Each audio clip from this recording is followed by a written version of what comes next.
and of course our sheriffs on all the preparatory work and planning they've done and implementation on dealing with El Nino has been absolutely outstanding. You guys have made our city look like an A+ city. I'm just going to throw out that I think we've right, and we should thank these guys. They're doing a great job. We've handed out 12,000 sandbags.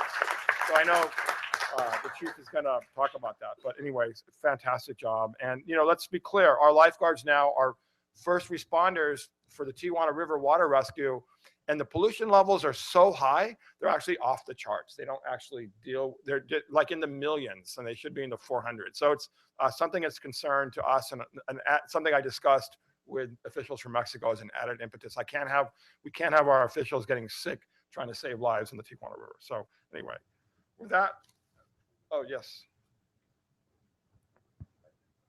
Oh yeah, I thought you were talk about. Yeah, you want to talk about it? Yeah, I will. The other thing, and we were bouncing between the three of us here as to who should talk about it. Today we had, and many of you in the audience were there, an absolutely fabulous groundbreaking for the new library across the street. And it was very well attended, very exciting. The Facebook's already showing the shovels going into the ground and some of the festivities that took place there. But this is really a great day for our community because with the support of Mr. Cox from the Supervisor Cox and many other people, we are now very shortly going to have a world-class public library right in the middle of our community that'll be a center of activity and education and participation for our community. And it's a win-win for everybody. Everybody loves the design, both the outside appearance, which will be very sweeping and outstanding, and the way it's set out inside for different components of the community and different user groups to enjoy it. So I think it was really a great day, and Councilmember Bragg was there along with myself and Mayor Dedina.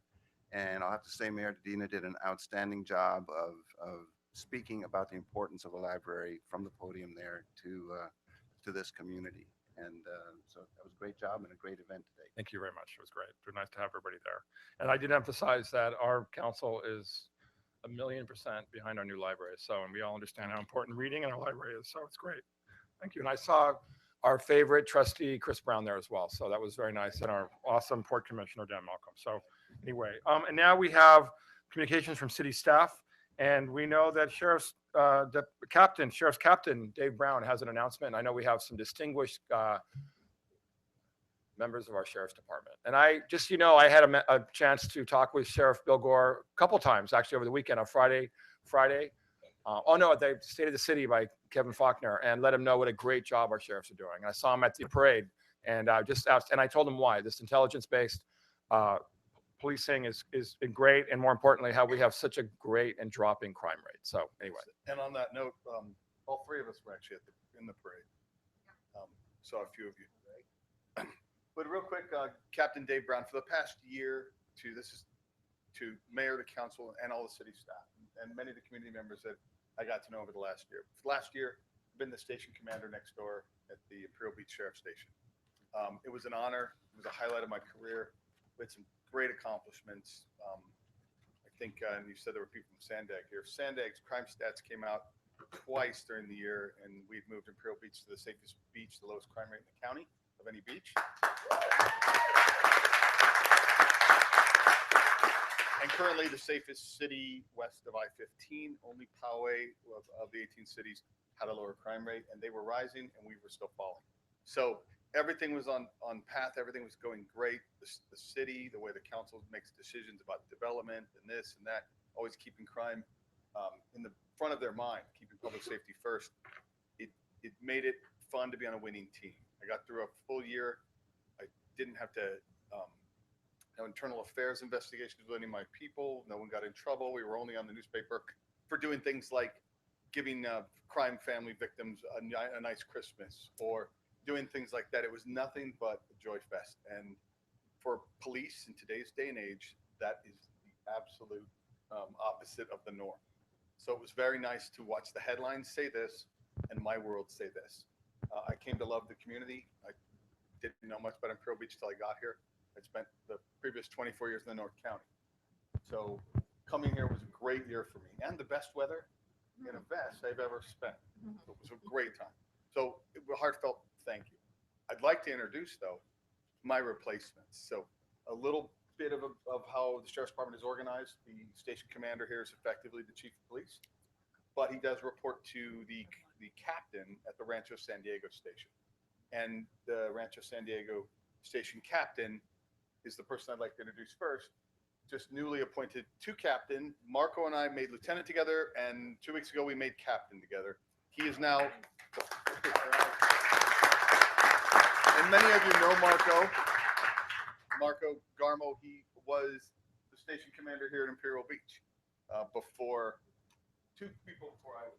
So, tell folks about that. I see familiar faces up here. So it's good to be back. I spent 2.5 years here as lieutenant, and it was a great experience. Just to echo what Dave was saying, it's an amazing place to work, great working relationship with the council and the mayor, and glad to see that we're continuing on a great path. I think we're going to make it real easy for the incoming lieutenant. Again, I am the captain, but for the most part, your lieutenant here at Imperial Beach will be filling that leadership role. I'm all the way out in Rancho San Diego. I'll pop my head in every once in a while, but for the most part, Herb Taft, who I will introduce, is a close friend as well as a coworker, extremely qualified. It's not every lieutenant that gets the opportunity to be the station commander of a substation. And this substation is unique in that it's the only sheriff's substation that actually is a contract city. The other ones are like Ramona, Alpine, which are unincorporated areas, which are a little bit easier to run because you don't have a city council and a city manager to answer to. All right. So it truly speaks to his ability and his character that he was chosen for this position. He is a former Navy lieutenant, so he has a military background. I know we have a huge military contingency here in the city, so I think that'll come into play as well. Without further ado, Herb Taft, come on up.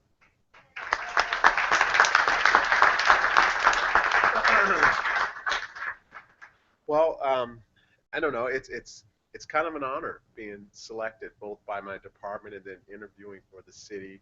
And I've been flying high ever since I was informed that I was to work in Imperial Beach. So didn't know a lot about the city, and I can tell you in the 2 weeks that I've been here, this is such a unique place.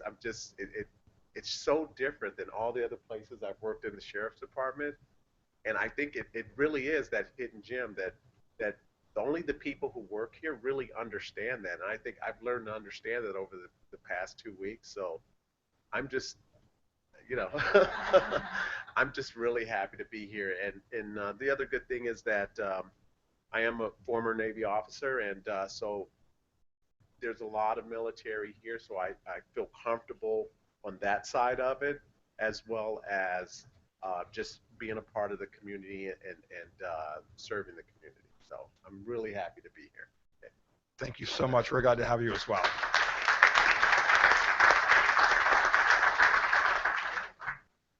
And now we have presentations, and I have a presentation 1.1. It's a proclamation and recognition of Kawasaki Disease Awareness Day. Oh, did I miss something? I'm sorry. Oh, I'm sorry, I missed that. Yep, I knew I'd missed something. Sorry, we have public comment. So we have Sharon Cobb. You want to come up?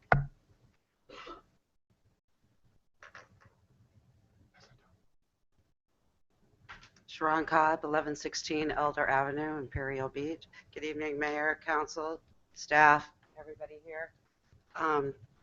Easter is coming early, so Aaron and I from the Boys and Girls Club have teamed up together to put on the IB egg hunt for the kids again.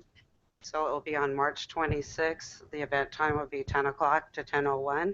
And we'll actually be there from like 8 to 12 and have a raffle afterwards for the kids and make it a great day for the kids. So I'd like to invite you and everybody to come and bring your grandkids and kids and nieces and nephews, and let's make it a great day. And also I want to say for all the businesses and the people in our community that constantly just give and really bless our community for the kids, and I appreciate them. Thank you.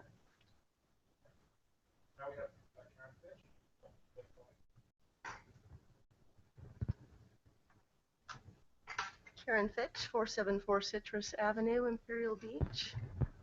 Hi, everyone, Mayor, Council, citizens of Imperial Beach.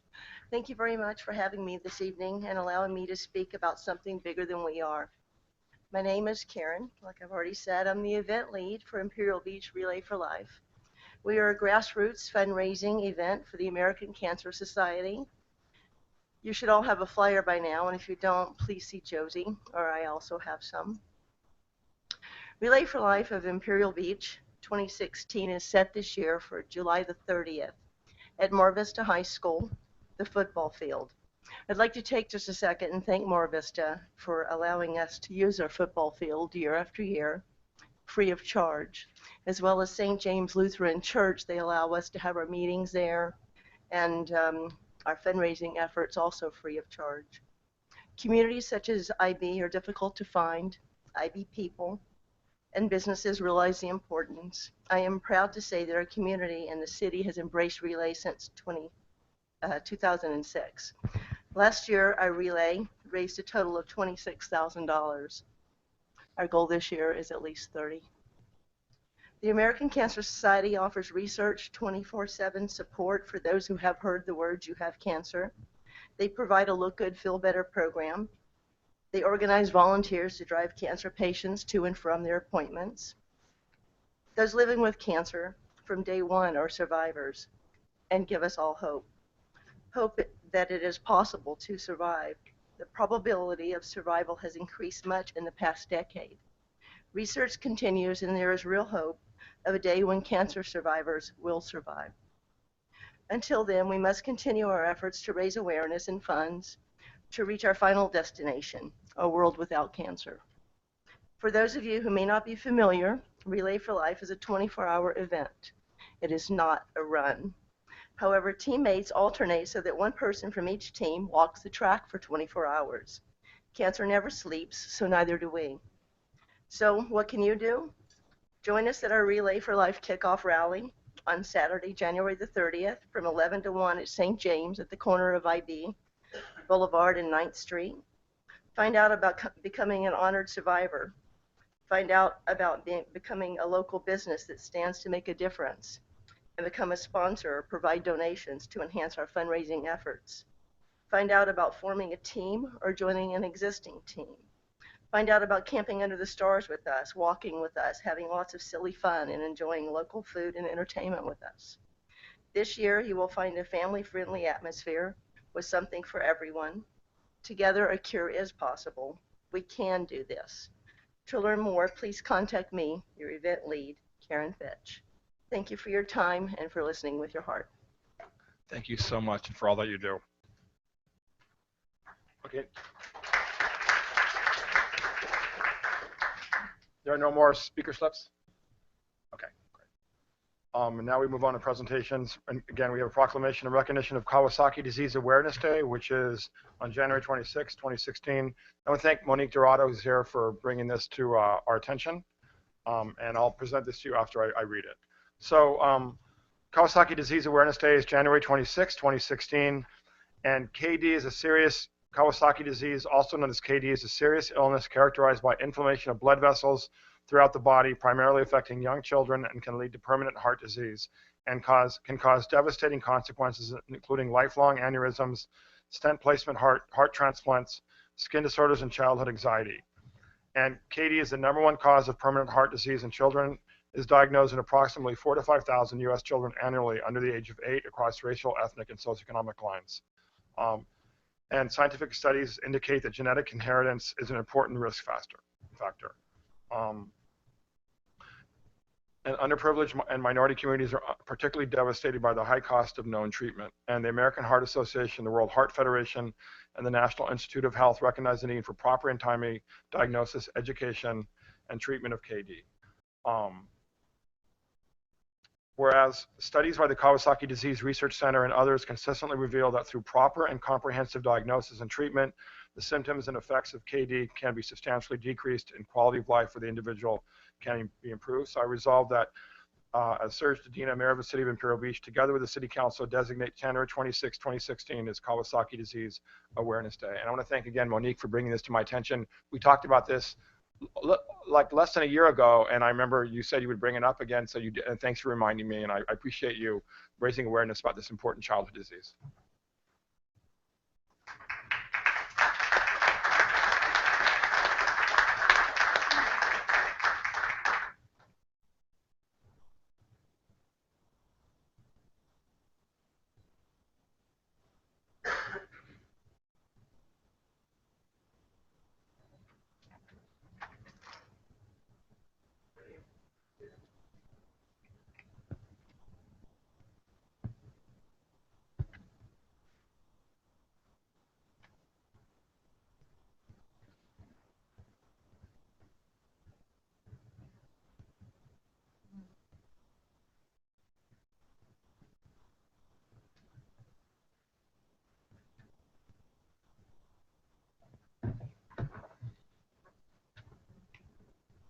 And now we have a presentation by Caltrans on El Nino, and Harwell Ontoy with Caltrans will give the presentation. Thank you so much for coming.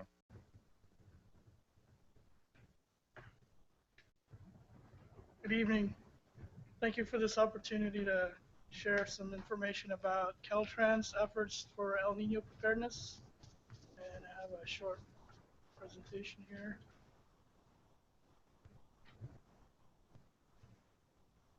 So over the last few months, Caltrans has been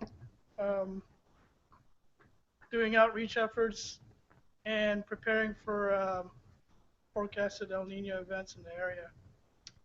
And things that we've completed, we've put together an emergency contacts list that includes emergency responders from various agencies throughout the region. We've identified risk areas on a GIS map, which I'll show you in a little bit.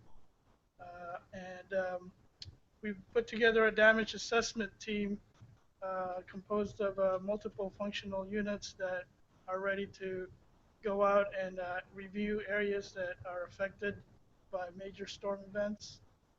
We've samples of the work that we've done. We've cleaned up Alvarado Creek within our right-of-way, Santa Maria Creek up in the Ramona area, and our traffic management center has also developed detours for areas that we've identified as potential risks. Ongoing efforts that we're doing we're maintaining this GIS map that I'll feature in a few minutes with the information that we've gathered. Continue our culvert inspection. We have about 18,000 plus drainage systems in both counties, and we're continually inspecting and cleaning out those culverts to make sure we're ready for major storms. And we have several emergency contracts right now that are addressing pipes that are in need of repair or replacement. So, and also we have some emergency contracts that are working on bridges that have been identified as potentially scour susceptible during a major event. So our preparedness effort will continue coordinating with other agencies throughout the region.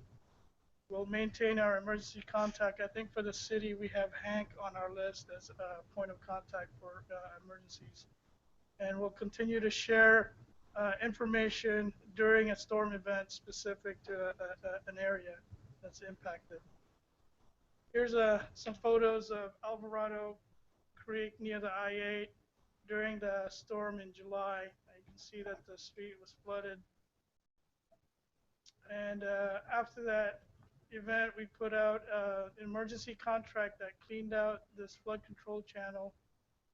And you can see some of the effort of the work. This area was overgrown, full of sediment. We also had our maintenance forces clean out a portion of the channel that was not concrete lined. We were able to get a permit from to open up a 20-foot section of this area.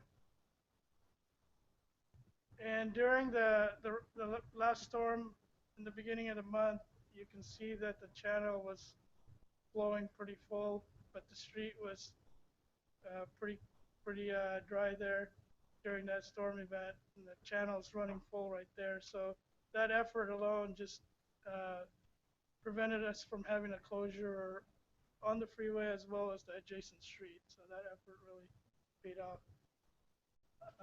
Here's a GIS map that we've developed as a tool for planning and making sure that our resources are directed at the areas that are potential risk.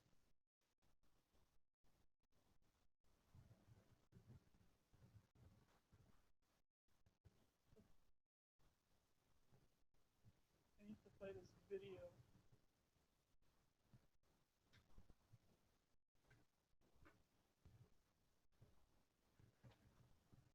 So we've developed this GIS map that has multiple layers with different information on each layer. And this video will just kind of run through some of the features. We have about 18,000 culverts in the region for District 11.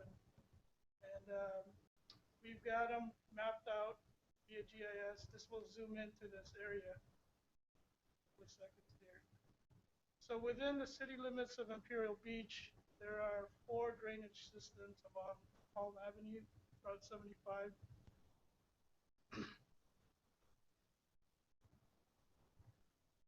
And it'll zoom in a little bit. Here's the boundaries for the city limits. So they've been inspected and cleaned out recently, and I have some photos that show the maintenance effort, the work they did. So our inventory includes videotaping. We send a robot through the pipes. It'll videotape the full length of the pipe. We have photo inventory as well that monitor the condition of each pipe. And we're able to click, and then information about that pipe will show up, as well as a photo inventory of it. And this will just go through a few of the photos for that specific system.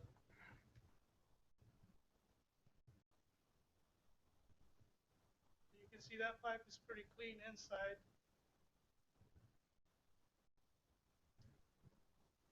And we do locate them by GPS, so they're pretty precise with the locations.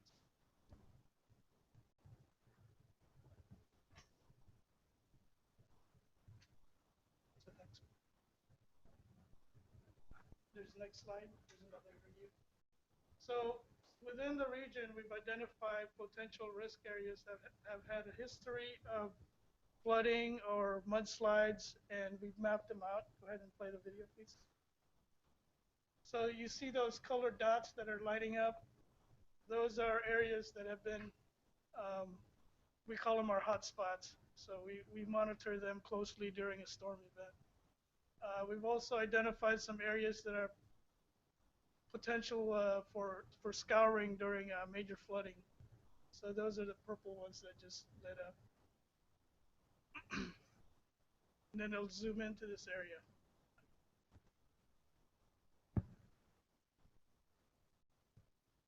So as far as hotspots, we haven't identified any within the city limits. The closest one is over by Coronado. There's a section there that's been known to flood. And also over by Hollister, there's a bridge there that's also subject to flooding. So you can see both of those locations are identified, and they're watched by our storm patrol. Our maintenance folks do storm patrol during rain events.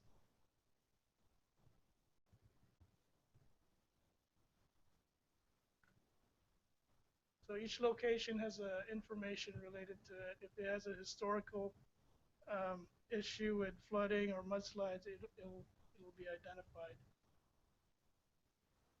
The next one, please. So with each of these high-risk areas or hotspots, there's a detour that's been developed, and this video right here will show a detour in the event of a closure. This first one will be a northbound detour. It's lighting up as yellow. And then the next one will be a southbound detour.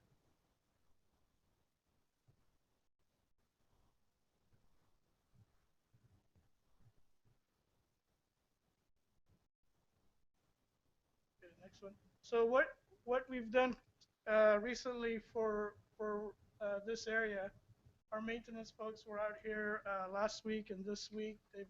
They've graded the ditches over by Silver Strand Plaza. They've cleaned that out. They've brought in a machine that basically is like a giant vacuum and cleaned out the pipes.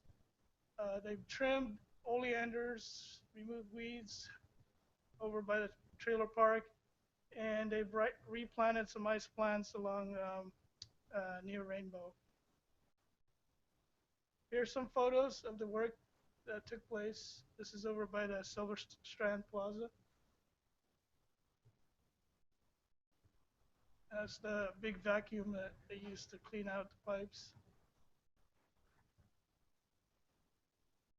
And this is by the trailer park.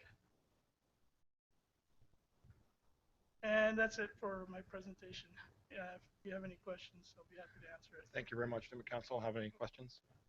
Mr. Patton? Well, thank you for being proactive. Yes, I can see you're very thorough in your work. And one of my big concerns was obviously Palm Avenue, and it looks like you hit those pretty well. Does Palm Avenue drains have the capacity for what might be anticipated of an El Nino event? Our hydraulics department, they would identify areas that would be subject to capacity issues, and they have not flagged those areas as potential hotspot, but we do monitor them during storm events. So our maintenance folks are on call 24/7 when we do have a storm, and they will patrol those areas. And then I noticed on the Strand on the way to Coronado, the one hot spot, I don't know if you could, this is a video, so it's probably hard for you to go back to it, but Closer to that 5? no, Over on the towards Strand. Coronado. Yeah, Yes. on the Strand. Yes. Many of the citizens in Imperial Beach use the Strand as a shortcut, even though they may wait in traffic for 30 minutes to go 4 miles sometimes. That's my editorial. What's going to happen on that spot on the Strand? I didn't see the detour on that spot. Well, the detour that was shown is for that location. If it led to a closure, they would have to go south over to I-5 So just back yes, around, yeah. not through Navy housing or. I don't think there's a way to get around that location through Navy housing. It was kind of hard to tell exactly where it was. Correct. But, And we try to keep our detours due to the volume of traffic within the freeway to freeway locations, but it could change depending on where exactly that flooded area is. and I'm sure when it does happen, it's going to be semi-chaotic. But signs are nice to let Yes. citizens know that they're not driving all the way there and have to turn back around. Is that in the plan as well? We do have portable message boards that could be deployed if that's very it led to a closure. As well as traffic reports. We don't hear enough traffic reports of what's going on the Strand. And I don't know if you have anything to do with that, but I think maybe you could. We do have a traffic management center that since Hank is on that call out list, he's welcome to contact Gerard Chadurjan, who's usually with me when we do these presentations. He manages the traffic management center, and it's staffed 24/7. They are the first responders for us, and they notify the maintenance folks where they need to go and take care of things. But we do have Hank's contact number, and he also, I believe, has Gerard's contact So information. everybody will just call Hank. We'll just put his phone number out to everybody. No, thank you for being so thorough. You're welcome. Any additional questions, Mr. Spriggs? Thank you very much for the very interesting and informative report. I just wanted to echo my colleague, Councilmember Patton's concern about closures on Route 75 going to Coronado. We must have at least, I don't know, several hundred um, Navy personnel who use that route. A good number of the people going up 75 are IB or near IB residents who are going to the Navy bases in the morning. So I think it just emphasizes the need to use public media early on so that they have time to take an alternative route, because Yes. it may be a situation where their presence is very important for whatever's going on in the world, and we've got to have an early warning to be able to get those people to their posts on time if there is a flood emergency. Is there a contact person here you'd like us to notify if there's a if I'm was suggesting media. okay.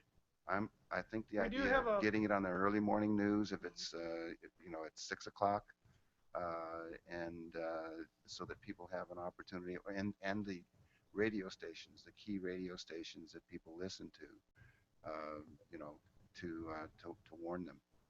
We do have a public information officer who does that, as well as they do Twitter and Facebook notifications for closures. So they are involved when we do closures. But your takeaway from here, I hope one of them will be to send an email to those folks that I will. this is an important issue for us. I will. Thank you. Councilmember Bragg? Thank you. I just want to echo what my colleagues has already stated in that, we have a representative from the Navy in the audience, but getting that word out, if you could describe, let's say it's started pouring right now, and in 2 hours from now, there's a flood. How rapidly and what kind of real time would you notify, or how could the residents of Imperial Beach and the surrounding areas, how soon would they know of alternative routes or what other ways that they could navigate through?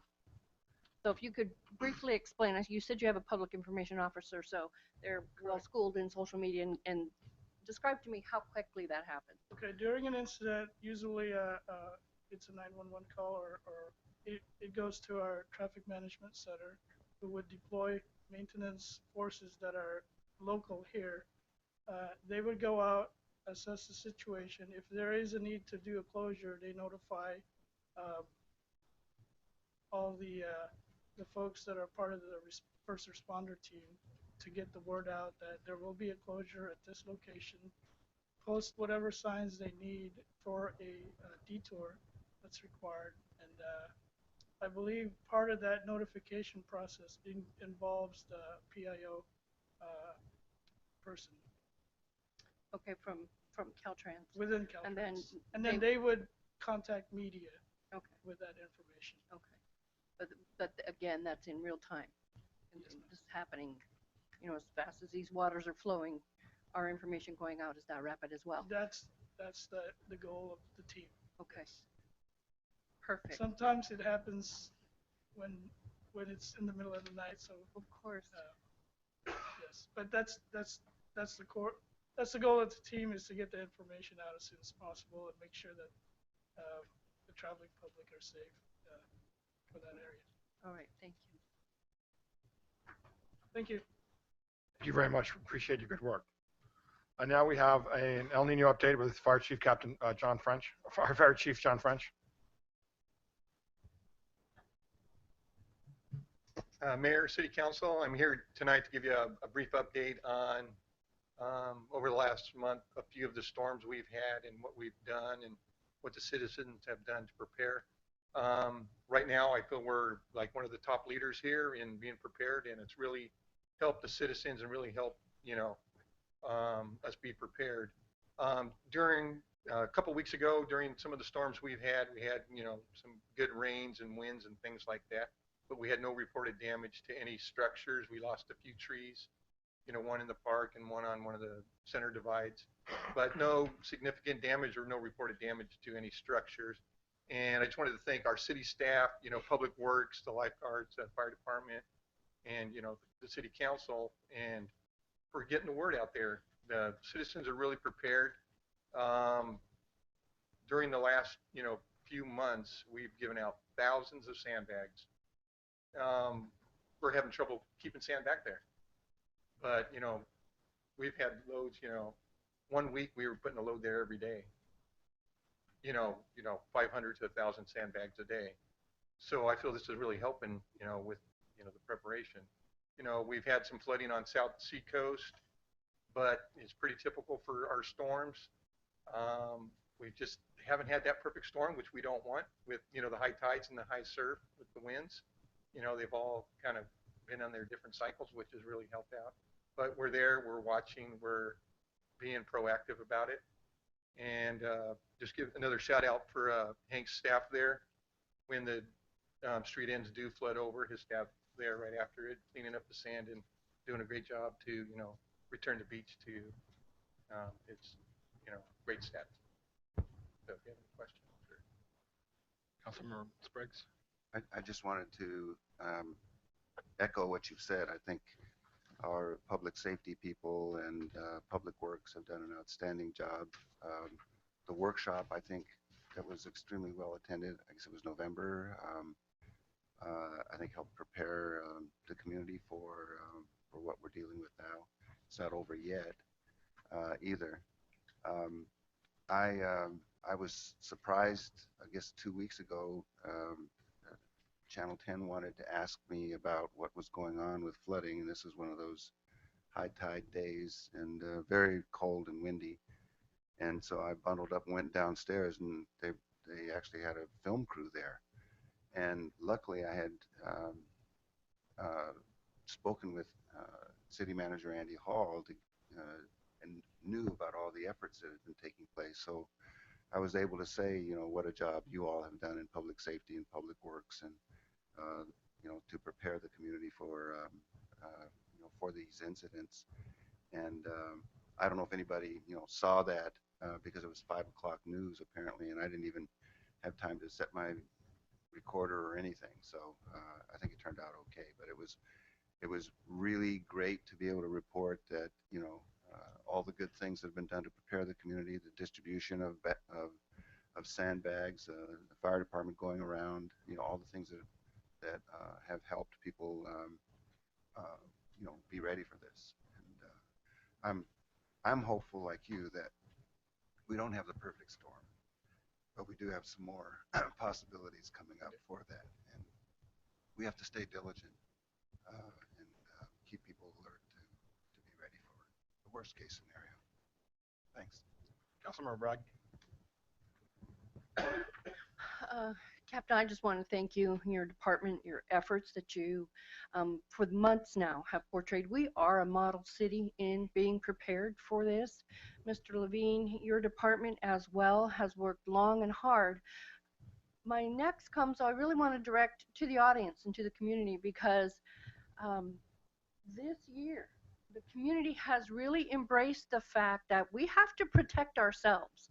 And as I was in this parking lot many times over that rainy season, there was always a line of people waiting to get sandbags, and it really became kind of communal and fun. And I just wanted to compliment the community also on, and I had seen it on Facebook, checking on your neighbors and really reaching out and making sure that as a community we're all safe. And it wasn't just, what I'm going to take care of me and mine first, but extending that out. So I think that stems obviously from our departments being out there and on the street. Thank you very much. Like Mr. Spriggs had said, the workshop that you hosted, I think, was one of the best modeled workshops on preparedness and best attended in the county. We're hearing that everywhere we go as elected officials. So again, thank you for that and your leadership. It has really proven to be, we're in that catch-22. We want something to happen so we can test how prepared we are and be excited that we made it through, but we certainly aren't. I mean, we want to, know that we prepared, but we just would like to be maybe just thinking exactly. Thank you. Thank you. Yeah, I wanted to thank you Again, you guys have done a great job, and we've all emphasized it's better to be overprepared than unprepared. And there was a moment when the rains happened that a resident on Cherry had called me, and I know the fire department responded right away with some sandbags, and the storm drain did flood right after that. So and she really appreciated the service. She was very, very thankful for that. So that was really nice. Just a note on our beach, unfortunately, because of the lawsuit about the Sandag Sand Project, there hasn't been any post-project evaluation. But what's been really interesting, and I know the lifeguards and I noticed this, and other longtime observers of the beach, is that I've never seen the beach change as much as I have over the last month. And at some point, it got smaller.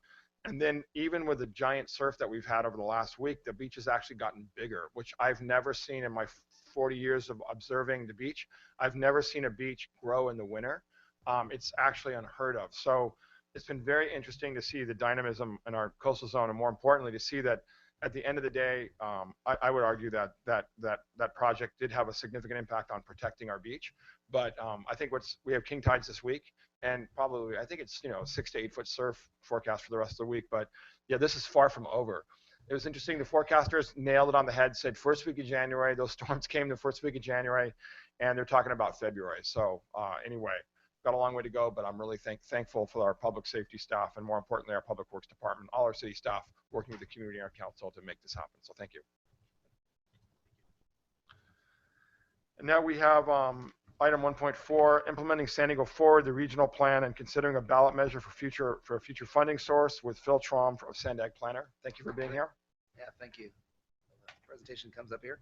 Yeah, thanks for having us. I think the last time we were here to talk about this plan was last summer when we were under a draft. So happy to report that now we have a final plan, and I'll go into the details about what I'll chat with you about tonight. Once again, my name is Phil Traum. I'm a senior planner with San Diego Association of Governments, or Sandag.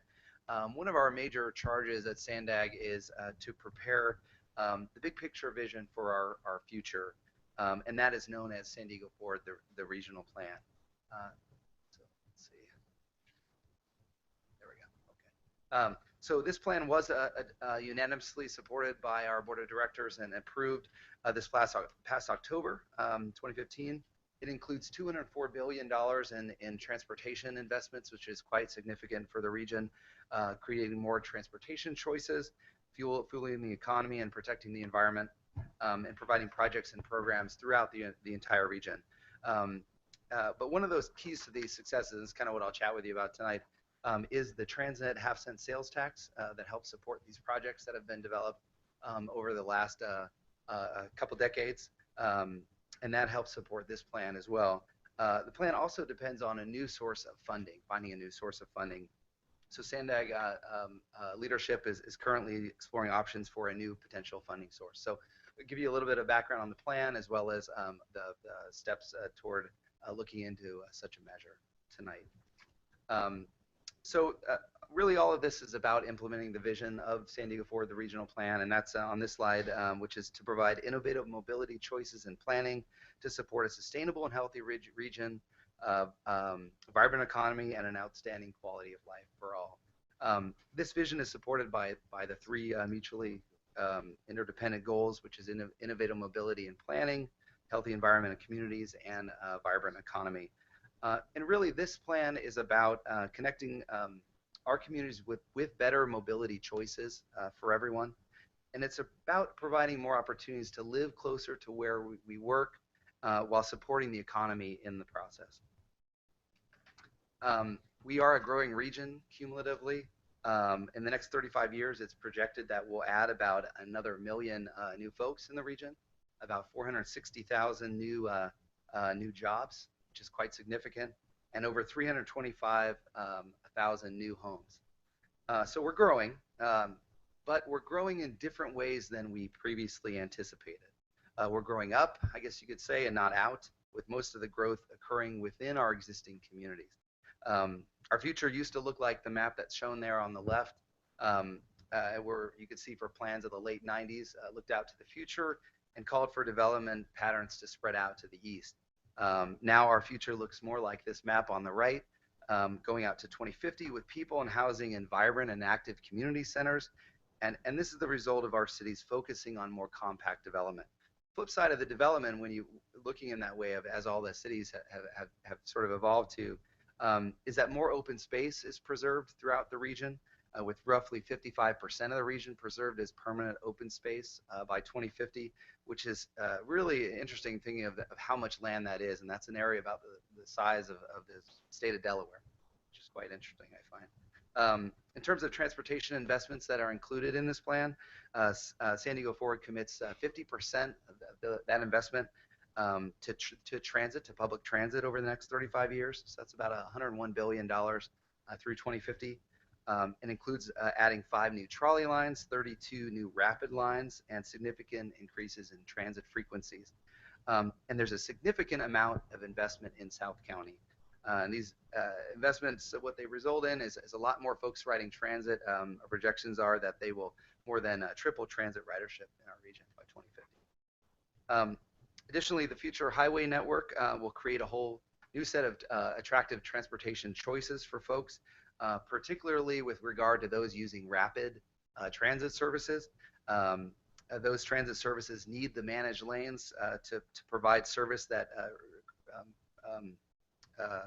gives travel time similar to autos. And those lanes also accommodate more sustainable choices such as carpooling and vanpooling. And then to complete the network, we also have operational improvements in the plan, some highway lanes, and new connections, highway, freeway, HOV connectors to make it all work. So really what we're trying to do with regard to this network is build the right things in the right places to match services so that people have options other than just driving by themselves in their car. Looking at active transportation, this plan has a significant step forward in terms of focusing on expanding active transportation choices, which represent about $5 billion in the plan. And those are investments in more walking and biking options. Sandag is already moving forward with this effort, working now on the highest priority bike projects and building those within the next 10 years, including projects in Imperial Beach and adjacent to Imperial Beach, as you very well know. The active transportation investments also include local bike projects, safe routes to school, safe routes to transit, traffic safety and traffic calming and pedestrian safety projects, and bike and pedestrian improvements at highway interchanges. And really all these investments, to kind of wrap up the thought about these, it's really looking at making it safer and easy for not just hardcore dedicated, ride on any day of the year type of riders, but even casual riders to choose walking and biking as a real transportation option. With all this investment in the infrastructure, and again, this is a $204 billion plan, one of the key components is to use transportation technology to get the most bang for our buck out of the investments spent by the region. So that's everything from signal timing to future driverless vehicles. Our plan goes all the way out to 2050. So we're looking at that, setting the stage for private investment, even in areas like car share and bike share, and even ride share services like Uber and Lyft, and what type of infrastructure will be required in the future. Another example of investment in technology is in electric vehicle charging infrastructure. Sandag is supporting the region's shift to adopt the use of cleaner vehicles, as making profound investments to support that change. So next, I'll just briefly highlight some more detail about what's in the plan specifically for South County. For transit services in the near term, this is the 2050 map, but in the near term, the Mid-Coast Trolley is our next major investment, and that will connect South County all the way up to University City and UCSD. So right now, the blue line going from only up to Old Town, terminating there, that brings access to this community all the way up there, which we're really excited about. One other thing that was interesting that I wanted to just key in on was the development of that project will be concurrent with the expansion of or the addition of a new rapid line, similar to what's on the I-15 service. So we have service now connecting, Escondido, Sabre Springs to downtown with auto-like service. We heard last time when we were here a desire to have rapid service connecting Imperial Beach, specifically all the way out to the beach, to Iris Trolley, and then having that connect to the line that we was already programmed out to Otay Mesa, both port of entry, the new and the new one and the current one. So we've added that to the plan. That was a significant addition between the draft and the final, and we put it in the nearest possible place we could, which is our first phase, which is 2020. So wanted to definitely share that. And after that rapid line to Imperial Beach, as well as the Mid-Coast Trolley, The next major investment in the region, so the next big one, the big mid-coast type scale, will be what's called the Purple Line, and that's adding an inland version of the Blue Line from San Ysidro through South County communities all the way up to the job centers in Kearney Mason. So that would be the nearest we can do that is 2035. But that was a project that was significantly moved forward from the last plan of 4 years ago. Other investments in South County include various east-west rapid service, so that's the green line that you see there, really connecting not just to job areas but to shopping and recreation, really making transit a viable option, both north-south and east-west. This slide shows the managed and highway lane projects out to 2050. Highway projects include the addition of these managed lanes or HOV lanes on I-5, 805, 54 in South County, bottleneck improvements on I-5 between 54 and 15, and the addition of SR11 to connecting this new Otay Mesa port of entry, as well as capacity and improvements on State Route 125 in southeast County. So transit, as I mentioned before, this regional half-cent sales tax that we've had since 1988 is really the key for successful implementations of these types of plans. And we've been doing these. We do long-range lookout. We're required to go out 20 years all the time, and so we do this every 4 years. We're pretty unique because we go out to 2050, and we do that because of Transnet. So Transnet, the extension ordinance that was passed in 2004, continued Transnet, our current Transnet, all the way out to 2048. So the track record for Transnet, we've completed more than 650 projects that have been completed. So that includes projects, highways, transit, bike, pedestrian, habitat conservation, lots of local streets and roads improvements, and grant projects and programs.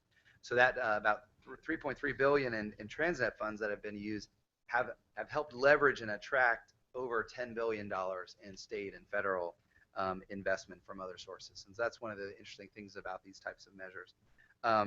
In Imperial Beach specifically, this has included completion of the 7th and Seacoast Bikeway project, restoration of habitat in the Tijuana River Valley with a couple environmental mitigation grants, and also addition of the Bayshore Bikeway, which is an ongoing project. This has included smart growth incentive funding for the Palm Avenue Corridor Master Plan, and will fund projects like the Bikeway Village, which I think you recently broke ground on. Transit projects currently under development in Imperial Beach include the Border to Bayshore Bikeway that will provide safe biking connections within and between Imperial Beach and San Ysidro, and the port of entry. And so that's an ongoing project as well. So we've developed a story map that's shown up here, and this is at keepsandiegomoving.com, our sort of Transnet portal, where you can look at all these projects, all these 650 plus projects that has been supported with the current half-cent sales tax measure. But as I mentioned, the implementation of San Diego Forward, the regional plan, as we evolve, depends on finding a new funding source. So Sandag Board is considering a ballot measure, which could include areas up here on the sub-bullet. So projects and programs from San Diego Forward, the regional plan, advancing projects to earlier phasing. So looking at bonding against dollars that we've been successful about doing in the past, as well as including local projects, water quality projects, habitat preservation, and other areas. So the current outreach to start thinking about this, we're really trying to get the word out and going to all the city councils, as well as we have a priorities engine up at sandag.org/priorities to hear from the community of what areas they care about. We'll have large-scale regional conference calls, kind of new for us, big digital town hall meetings that we'll be holding in the next couple weeks, and information is there, as well as this will be front and center at many of our public meetings coming up with our elected officials at the San Diego Board, Transportation Committee, Regional Planning Committee, Borders Committee, so on. And those meetings are on this next slide right here. So with that, just wanted to give the background again on the plan, how we finished the plan, what new stuff was incorporated, but sort of set the table there for what is being discussed currently for an expenditure plan for a potential new funding source, and wanted to hand it back over and get your feedback, or definitely answer any clarifying questions. Thank you very much for that great presentation. Any comments or questions? Mr. Patton? Thank you for that $204 billion presentation. I mean, that's pretty quick and efficient, so thank you. I was at the Sandag retreat last year where we actually discussed a lot of the spending of this $204 billion. And if you think of all the zeros on 204 billion, that's a lot of zeros. Um, but I think what you've done here with the open space is amazing, going from 33% to 55%. And if you go back to that slide, I think it's one of the first slides on the open space, and that really caught my eye. Just back up there. Yeah, that one. This one? Yeah. So that was huge. The biking, the walking components of this, HOV lanes. I think anytime you drive now in San Diego County, you're noticing, wow, there's another HOV lane, and I think that's amazing. Adding the rapid service into Imperial Beach, which I wasn't aware of, so thank you very much. I'm sure a lot of people will appreciate that with the bus service. And I just think what Sandag has done for not only Imperial Beach, but San Diego County has just been amazing. So thank you very much. We're looking forward to everything you give our city. So thank you. Thank you, Mrs. Brack. Ms. Brack. Thank you. Phil, thank you very much for this presentation. And as Bobby stated, we did hear this at the Sandag retreat. And, I have seen this many times at the Transportation Committee. One of the things that Chairman Gloria has stressed is that we have, made promises. So it's almost like our mantra has to be promises made, promises kept. So, and we're doing that as an organization. Sandag is doing that. Like Mr. Patton said, some of the accomplishments, the 650 projects is unimaginable when you think of, an entity actually being able to do something like that. Of course, we're extremely grateful in the South Bay for everything that, Sandag and as a region that we decide to put here. But when we think about the Blue Line, especially the Blue Line, it's the workhorse of our system, and provides a great deal of the revenue. So for a long time, there was an opinion of many people that the South Bay had been neglected. So being able to right perceived wrongs is absolutely wonderful. I did have a question on the people in the region, the estimated number of people in the region. Was that only on this side of the border, or did that figure include That any? is only stateside. Okay, so It's much larger. much larger than that. For So their interregional okay, commuters, yeah. okay. We're working on our travel demand models to capture a lot more of that. And actually, we've partnered with the city of Tijuana and the state of Baja to kind of combine our modeling forces in our data projection. So we're looking to do more of that. Okay. I think the only suggestion I would have, October was rideshare month. So, there was a lot of, hoopla about that in the month of October, but I would love to see that be more quarterly, so that each quarter we selected a month, because, public transportation can be transformational in people's lives. So I would, the more people that we can transform, I think it's wonderful. So if you can take those comments back to your board, that'd be wonderful. Thank you. Thank you very much. Mr. Spriggs. Thank you very much, Phil, for the presentation. I had a question on this very slide that we're looking at right now on the question of housing and the quite reasonable and logical emphasis on higher density housing as opposed to the traditional single family house with a big yard around it and a white picket fence and all of that. When the first part of the question is multifamily, does that include condominium development or only rental property? It does. It includes condominium and apartment. Okay. And as multifamily. So single family detached is its own category, and that's almost everything else. okay, I think that's important. And in the policy discussions, that there's an appropriate mix between rental property and condominium ownership property or other forms of ownership, to sort of strike that balance between accommodating people who haven't yet been able to buy a home in good quality rental housing, and those who are looking to become homeowners maybe for the first time in condos are an opportunity for people to do that if it's the right price. And because our pricing is so high for ownership in San Diego, I think this is a really, really important policy question in terms of housing development going forward to try to maintain some semblance of affordability. So I hope that, you know, we will all take that into consideration when we adopt policies and approaches that encourage certain types of housing development, that the affordability aspect for ownership is taken into consideration. That's my comment. Yeah, and I was going to bring up that the total housing, we've built so much single family in the whole region, so it's catching up with that balance. So Right. you see the final part of that slide is that about 50-50 we have multifamily, single family detached. I think it's an interesting balance with what we're seeing with millennials and some aging and some other quartiles like baby boomers preferring return to some multifamily housing.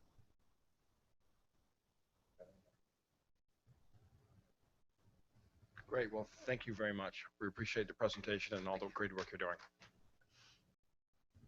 Now we move on to the consent calendar, and I would like to entertain a motion to approve consent calendar items numbers 2.1 through 2.5. Oh, sorry. Sorry, Mayor. There was an issue that was brought to our attention, and we actually need to pull off the November 4th, 2015 minutes. Just go ahead and pull that out of 2.1 so the council Okay. can still approve 2.1. It would just be with removing November 4th, which will be submitted at a later date. Okay, so I'm removing November 4th from those minutes. Okay, do I have to announce that again when I say it? No, as long as you made the record clear right now. And Okay. yes. I make the record clear. I'm on this consent item 2.1, removing the mention of the November 4th minutes. Okay, approval of the November 4th minutes. I would like to entertain a motion to approve consent calendar items numbers 2.1 through 2.5, and then item 2.7. Your motion? Please vote.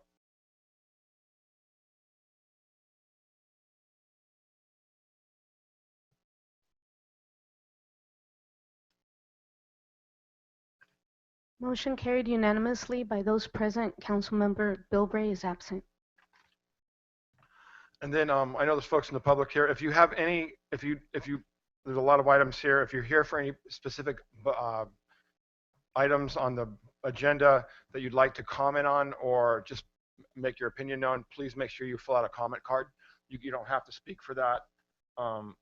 You can just put in a comment card to lend your support or not its support, or if you'd like to speak on an item as well, to make sure you do that. And now we have item 5.1. This should be the highlight of the evening. Our proposed BSA Eagle project presentation by Thomas Rayner, our Boy Scout. And Public Works Director Levine will introduce the item.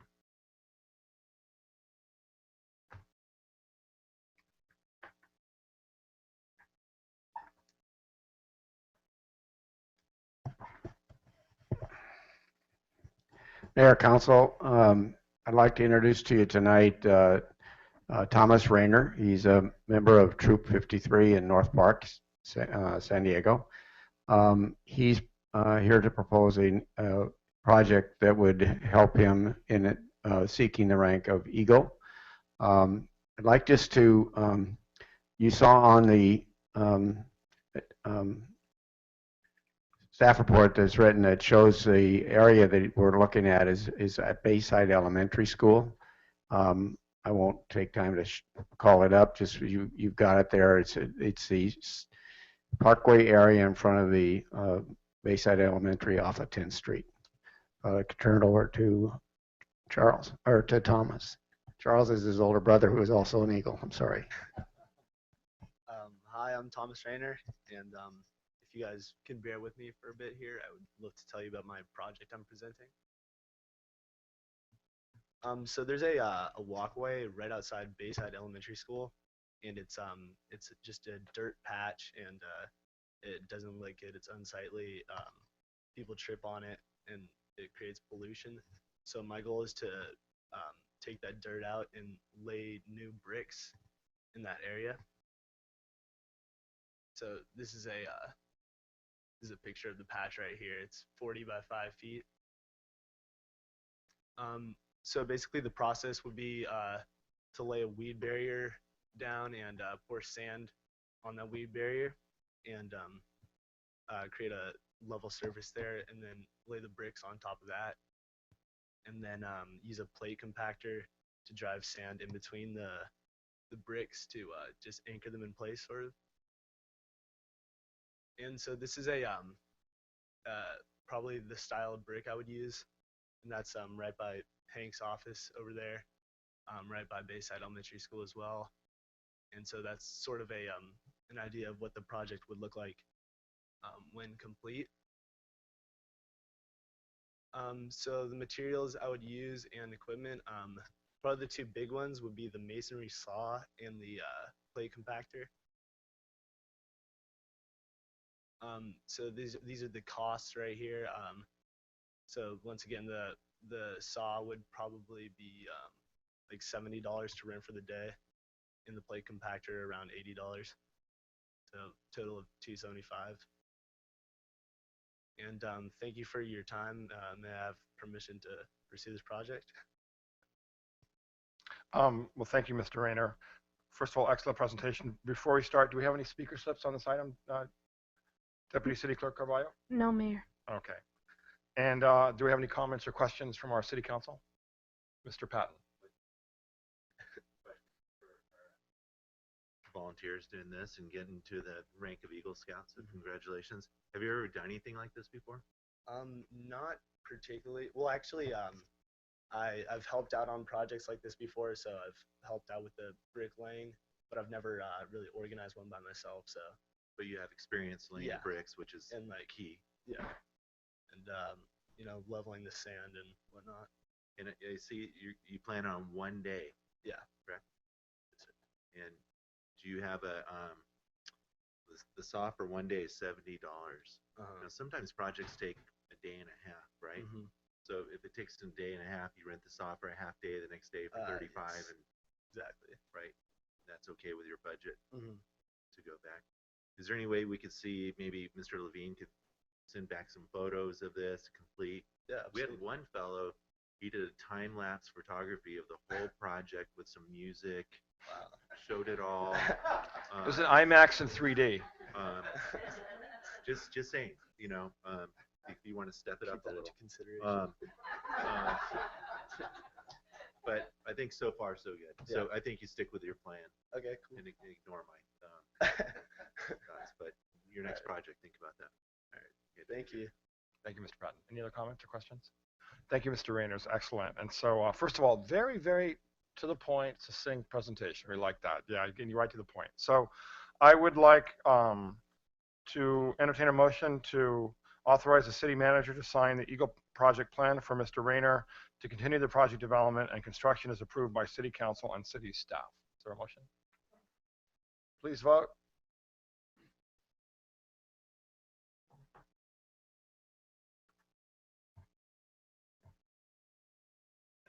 Motion carried unanimously. Councilmember Bill Bray is absent. Thank you, Mr. Rayner, and thank you and good luck. Thank you for your time.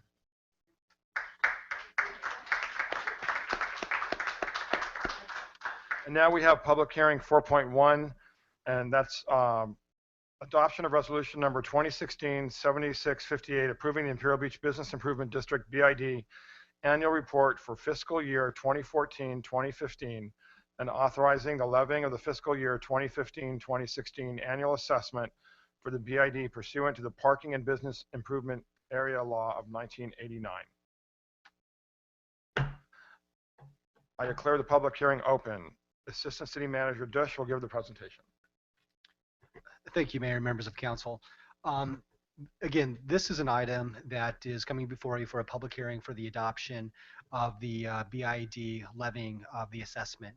If you recall, this is actually a two-step process. During your December meeting, you discussed and passed a resolution that had stated your intention to go through and establish a public hearing in a future date. That future is today, to then assess the levy for the BID.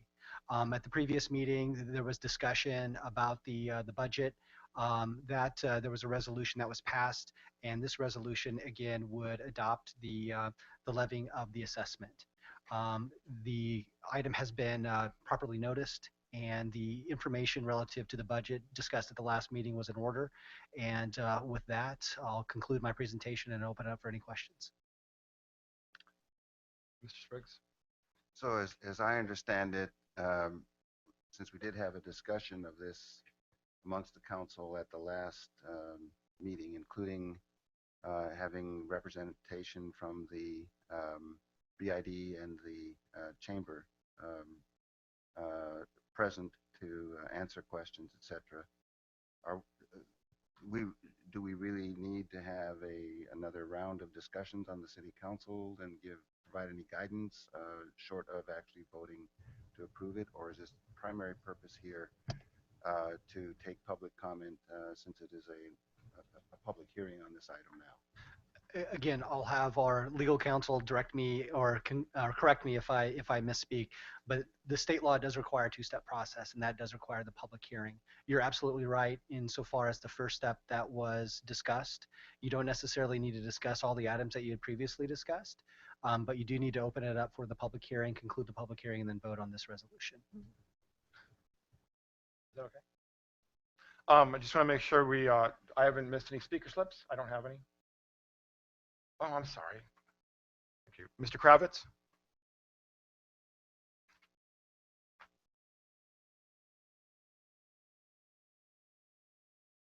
I'll hurry up because then everybody's tired.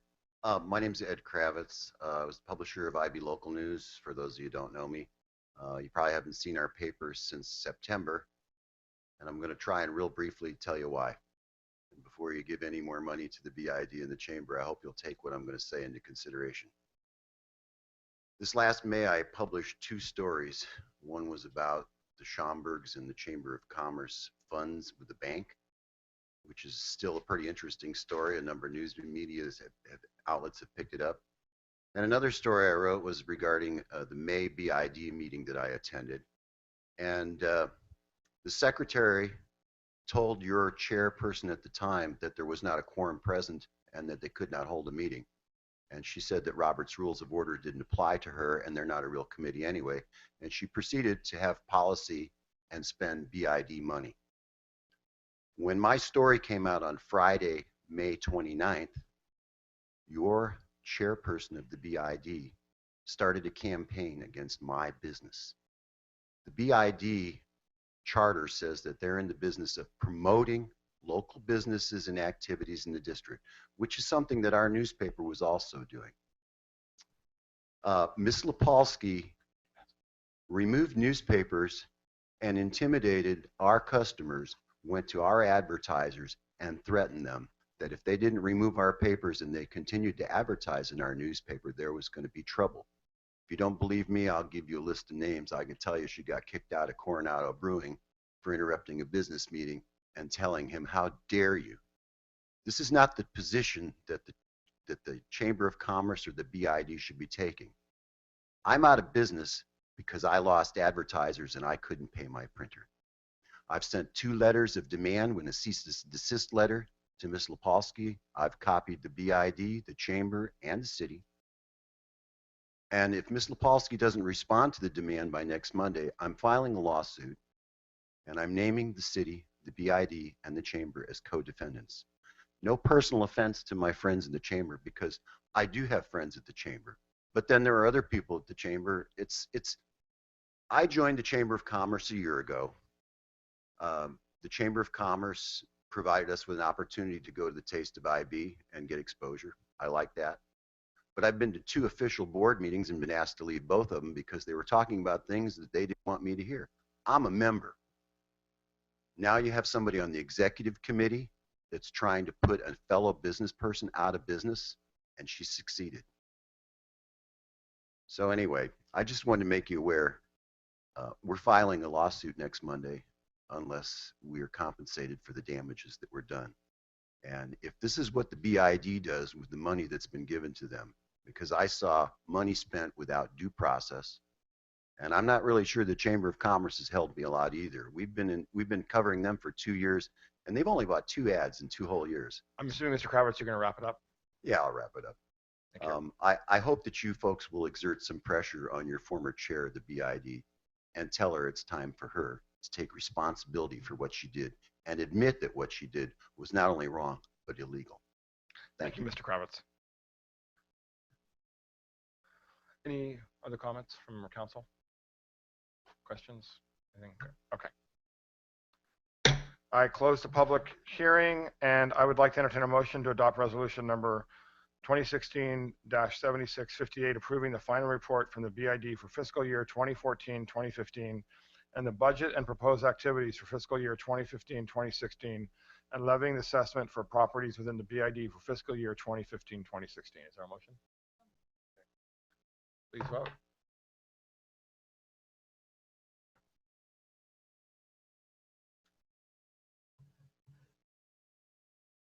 Motion carried unanimously. Councilmember Bilbray is absent.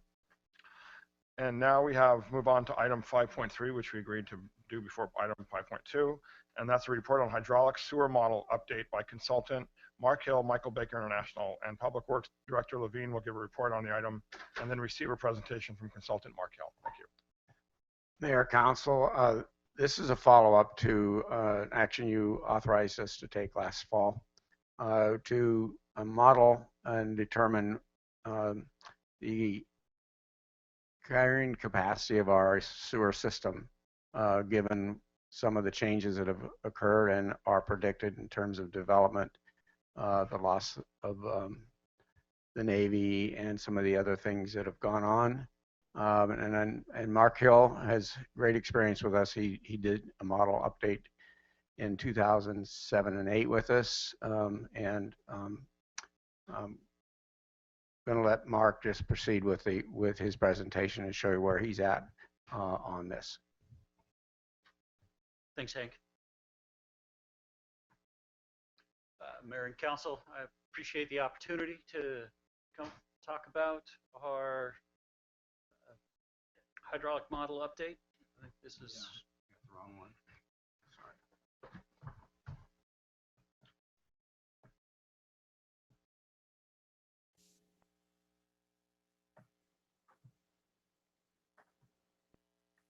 There we go. So next slide. It's there.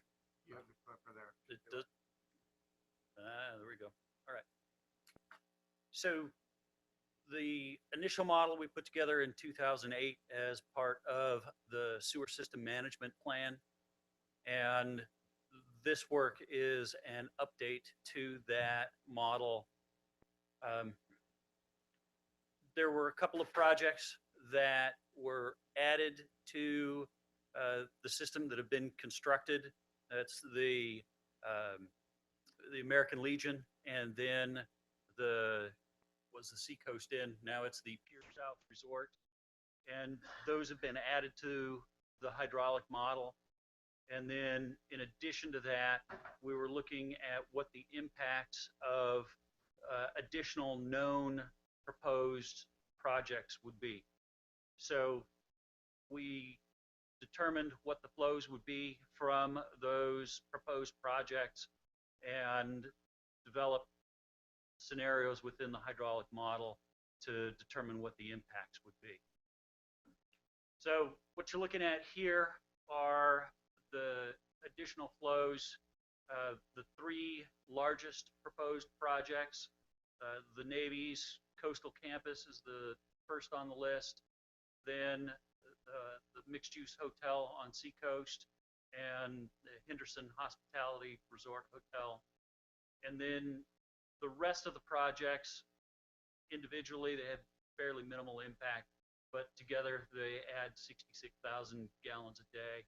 And then we updated to add the two projects that I mentioned previously to the mapping.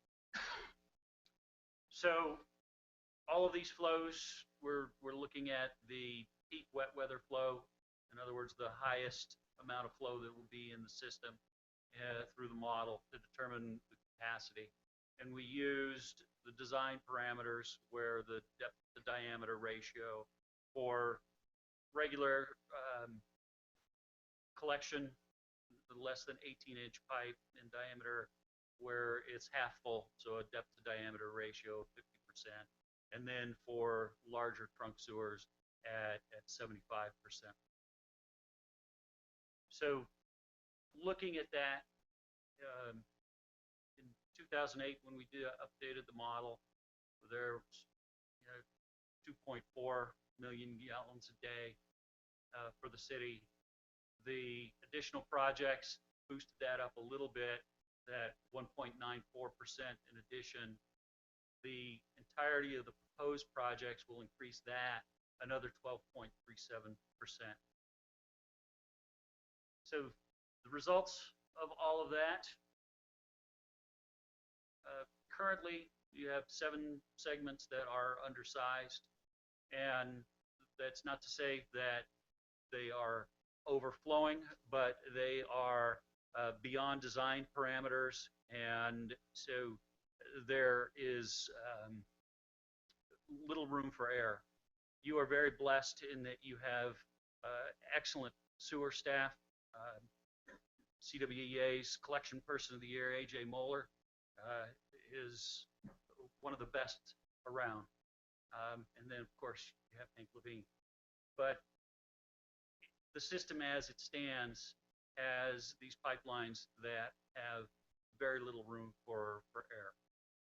With the additional 20 projects, there are 19 pipe segments, and in this case, there would be overflows. There's not sufficient capacity to handle at any state the entirety of the additional flow. Put together a map showing this was the base model. The red lines on there are the ones that are above design capacity, and like I said, that just means that there's it's above the design parameters. This is not you're not having overflows yet.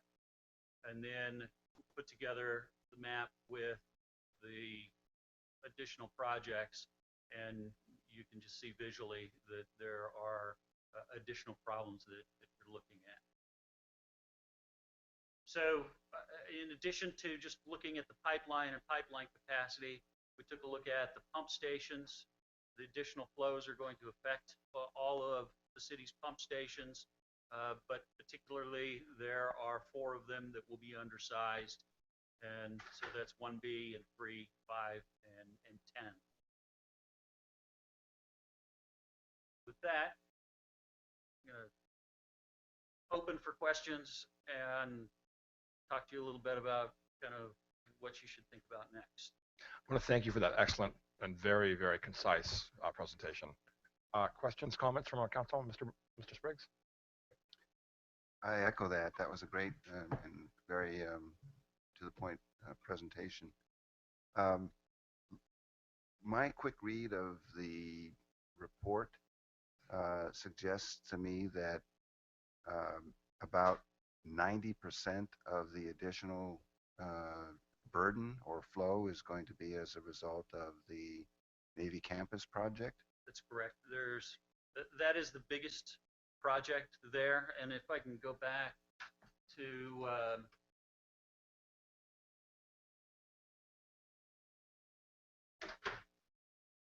this slide here, you can see the coastal campus adds 100,000 gallons a day.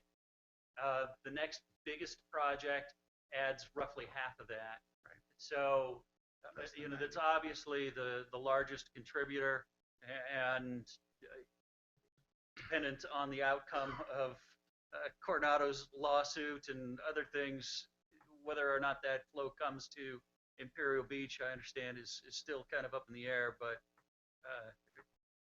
in my opinion, it's probably going to go this direction. But well, I corrected. It's not 90%. If you add these all up, it's about 1/3 of the total. But that's very significant. Do you what do you anticipate is the well, I guess the time frame for having to really act on this is evident from the timelines of when these projects come online. Well, including that particular project, but the others as well. For the others, you have some leeway, especially that the ones that I grouped into that 17 additional projects. For most of those, one of them is not going to cause the system undue stress. 2 of them is not going to cause the system undue stress. It's just as soon as you start getting a preponderance of them, that's when it starts to become an issue. And so it depends on the development timing. And we have other engineers in our office that are working on the coastal campus, and I know that that's moving along, but that's still, a ways out, and you have time to deal with that one. Have you, what I'm getting at is the timeline for when we have to actually begin making adjustments. That analysis, I don't think, is really here. It may be another effort, along with some sense of what are the very rough costs for the kinds of improvements, enlargements, enhancements of the pump stations, et cetera, that would be involved here. I mean, this is one piece of excellent information at this stage. It gives us a sense of what's going to need to be done, but the timeline and the cost are other important pieces of information that we're going to need to have as well. What this should just serve as is kind of an awareness, so that you understand that this is an issue that the council is going to need to address moving forward. The next step for looking at this is to develop a sewer system master plan, and that would include some big think kinds of things where you're thinking about regional reuse, and South Bay is looking for additional flows, and so essentially with the coastal campus you're moving flows from North Island down to coastal campus, which then would be able to feed South Bay. There may be some synergy that can be worked out there.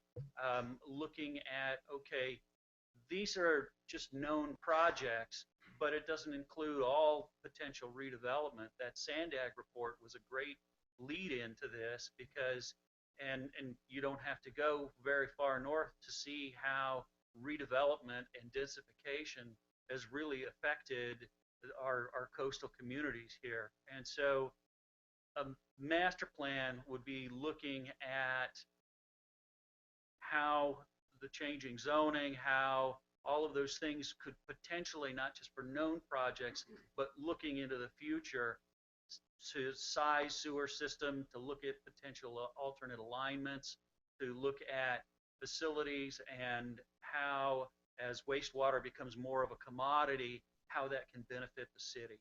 So that's really the next step, is to figure out, okay, we understand we have a problem, let's look at the solution, but not just today or next week or this year's solution, but let's look out into the future and figure out what we need to do to gain the best benefit for the city.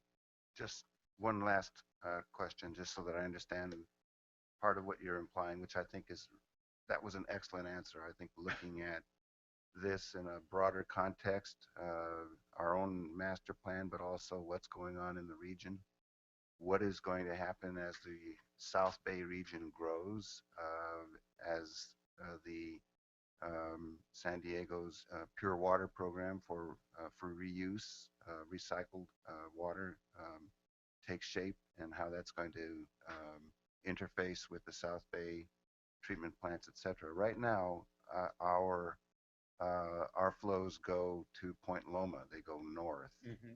And so that you were kind of implying that that's part of the mix as well, because we do have a reclamation plant in the South Bay that could potentially be a factor in having some sort of a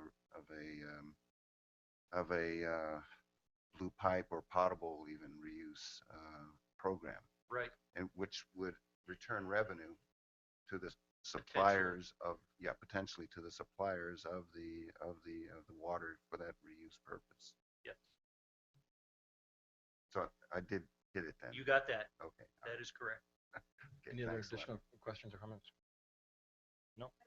The only comment I have is your last paragraph of what you were talking about with the sewer system master plan, and in that you were kind of describing the components of that. What kind of timeline, we from Sandag, we heard they're looking at 2050. What would you recommend we would be looking at as an out year? At least 30 years. Okay. There's there's ones that'll go out 50 years, but who can really project? You look at population projections that have been done over time, and I usually, when I'm talking sewer master plans, I want to look out 30 years. Okay, thank you. Yeah, I want to thank you. And, I start as someone who grew up in a family where we pinched pennies like a lot of us. The fact that we spend our biggest electric utility bill is to operate those pump stations to send sewage to Point Loma to dump in the ocean just drives me crazy. So hopefully we can start thinking strategically about how we're going to reuse that water so we're not, and more importantly, how we're going to replace pump stations sooner than later so we have much more energy efficient pump stations. But it's very sobering important analysis you've done, so I appreciate it. Thank you. Any other additional questions, comments, or I can only say that I can only say that from what you're describing, I'm smiling because my colleague, Councilmember Patton, on an earlier agenda item was talking about zeros, and I'm just seeing lots of zeros here as far as what all this is going to cost over time. Well, that yes, and the city has been so diligent at keeping sewer rates low for your residents, and like I said, you have an excellent sewer staff, but at some point you've got to consider with the realities of densification that there's just no way to stretch your existing system to meet the demands that are coming. And so, but with that are going to come the developer fees and capacity fees. Certainly, the Navy will be motivated to shoulder their share of what it's going to take to service their facility, assuming that it is going to come to Imperial Beach. There's probably opportunity to speak with them about the sewer master plan, because really their project is kind of triggering the need for that. It's certainly worth discussion with them. So yes, you have a lot of potential financial liabilities that are coming, but with the development that's coming are also the potential sources of income to address at least a significant portion of that. Great. Well, thank you. Mr. Levine, did you have additional comments? I just wanted to follow up. To me, this leads us to another step that we need to come back and address what he's talking about in terms of how to develop the future. And it's my suggestion to you that the staff does that in the next, I don't know, few months. Try to put together some plan to do a study of what these costs might be, what some alternatives might be in terms of the study that he presented is having all of the waste going to the existing system. And then that causes the system to be upgraded.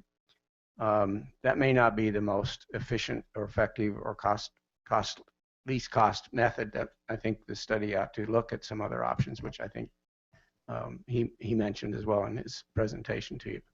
So that would be my proposal to you, is in the next few months, we come back to you with kind of the next steps study to talk about costs and options and alternatives. When you do those studies, do you include the amount of money it costs to actually run the pumps? So the amount of money we pay our utility to run those pumps? 'Cause that's something we have to really think about. And that's why this whole issue of efficiency is super important. Right. We've had SDG&E out through some of their programs, and to date, there's been none of them that they can show that it's cost effective to make the changes in the motors or pumps that we've got. So I'm not buying. Just not that big. I'm not buying that. We're just not that big of Well, stations. no, what I meant is what it's going to cost us regardless in the future to run those pumps. And I'm assuming there's going to be a lot more efficient motors, but you've got to include that cost and what it costs to run the system annually. We can add that into I think it's really important. Sure. But I'm not buying SDG&E's assessment at all. I think there's got to be much more efficient motors out there. We've got to be smarter about how we pump sewage into the ocean. It's killing us. It is, but I'm not gonna, I don't Okay. wanna debate it, so, thank you. Mayor, one of the things that you should consider when you're looking at the existing system is that you have some infiltration into the system, and so this is back in 2008 when we were working on the management plan. At night we'd see that the sewer was flowing clear. I mean, so we were pumping seawater instead of sewage. And one of the things as you're looking at a master plan and looking at system upgrades is a new system will leak a lot less. And so the amount of flows that you need to pump would likely be reduced. And there's considerable cost savings in both, the pumping costs, but then what you're paying City of San Diego for treatment. Yeah, I mean, I think the whole national dialogue is that we're better off doing it, investing sooner than later, because money is going to be a lot more, things are just going to be a lot more expensive in the future. And the more we can be smarter, and the more money we're going to save taxpayers and ratepayers in the future. So I think, yeah, I mean, I think it's a really, really good discussion to have now. And because it's same thing with the library, the net zero library, and we don't have to pay SDG every month a giant fat bill. And I think this is, I think things like that, seawater intrusion, makes me sick to think that we run motors to dump seawater back in the ocean at Point Loma. That's just not, it's not smart, So anyway, so I'm really appreciate this kind of discussion and look forward to us being really smart about how we do this and make this investment and the most cost-effective way of doing it, but also I think the most strategic way of doing it. So then, Mr. Mayor, if I could, it is important that we do this. And Mr. Levine, if you could possibly have something back to us maybe by June, because, as stated, we've got 7 segments right now that are at capacity, to not address the 19 that will be at capacity, from the report, if all these projects are built, we're stumbling along blindly. So I would certainly make a motion that Mr. Levine, you bring this back to us by June. And, with what has been discussed here at the dais this evening, those would be what I would be looking for out of that discussion. So there is a motion. Is that possible? I was just going to ask some clarity, if I may. Are you looking at a proposal for a scope of a master plan for the consultant to prepare and the elements necessary to complete that study by June, and not necessarily the work that would address that by June? Those are two different things, and I just want to be clear as to what it is that we're looking at doing. Because what I had heard on the council was to be very thoughtful about, and I think it is good that we had the Sandag presentation, because demographic changes are occurring and how we live are happening a little bit differently. And so marrying up our land use planning and what those densities could hold, along with a sort of an optimization plan for a sewer capacity issue and looking at different alternatives is a comprehensive approach. And so if I may suggest that we take a look at scoping that and getting some really good clarity, maybe even bring that back to you beforehand, getting that scope really well wrapped up and saying this is what we're proposing to do. And then we would have the ability at that time to identify what a cost for that sort of study would look like and go from there. Exactly. And that scoping, according to Mr. Levine, maybe a couple months to do that kind of scoping, not necessarily all the way till June. If we're talking about scoping as opposed to actually looking at alternatives and costs in detail. Yeah.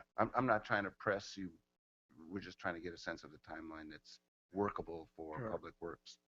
To do it be back with you with a scoping in a couple months is pretty ambitious in all the things that I've already got. I would like to be able to try to promise to be back in June with that.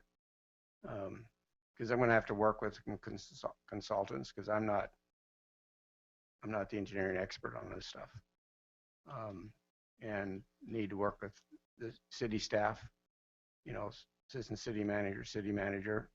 They got some experiences with these kind of things that I don't have.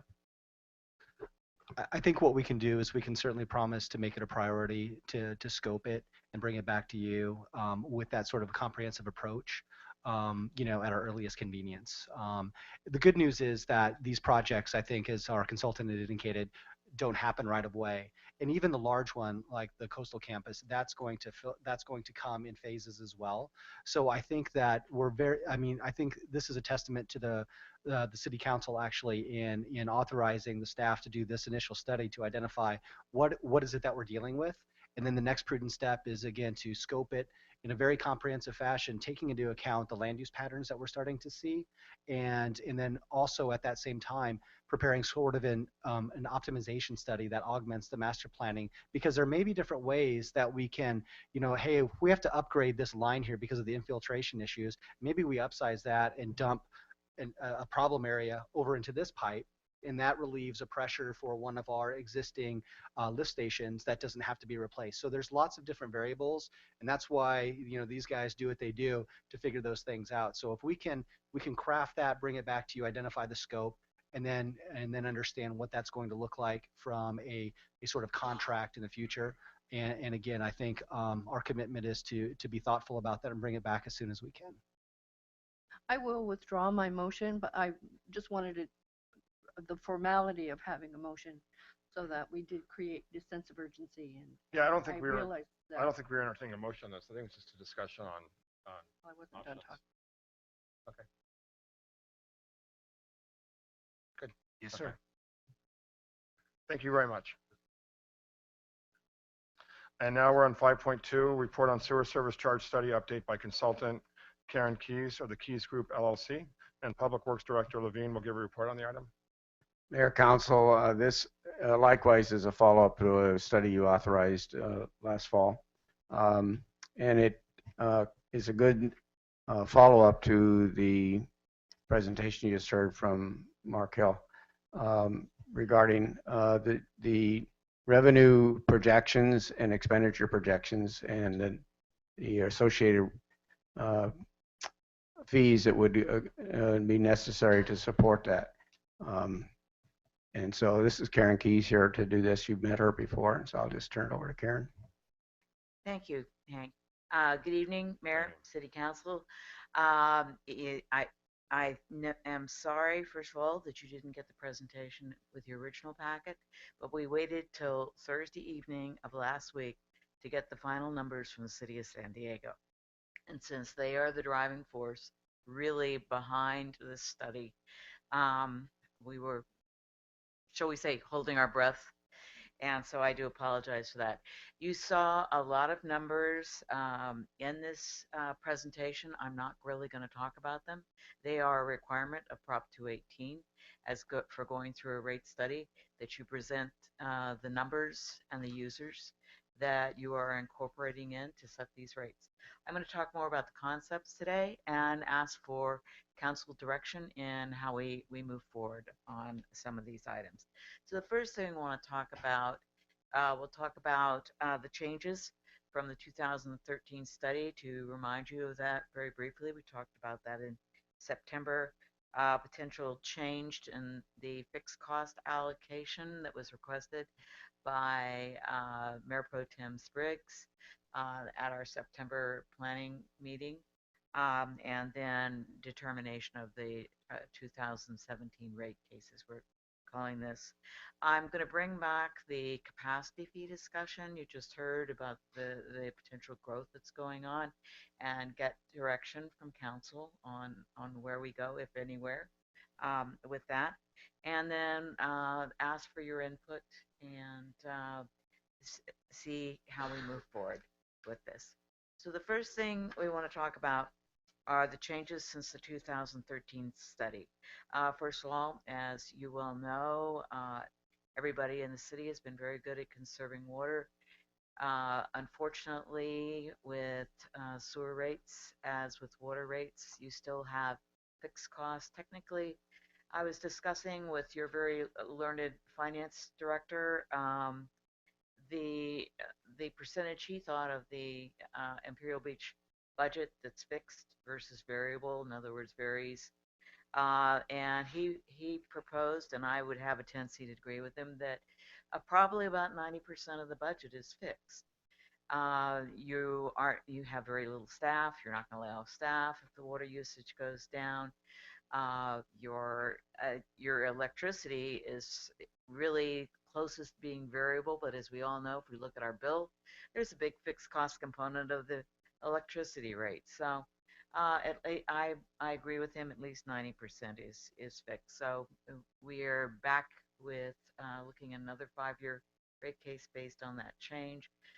Your users, since the data we used in 2012, have conserved about overall between residents and commercial 18.4%. So that has had a significant impact on your current rate structure. Your city staff, in an ongoing effort to clean up the CalAm user base, they have, I would say, probably the least user-friendly water user base I've ever seen. And your staff,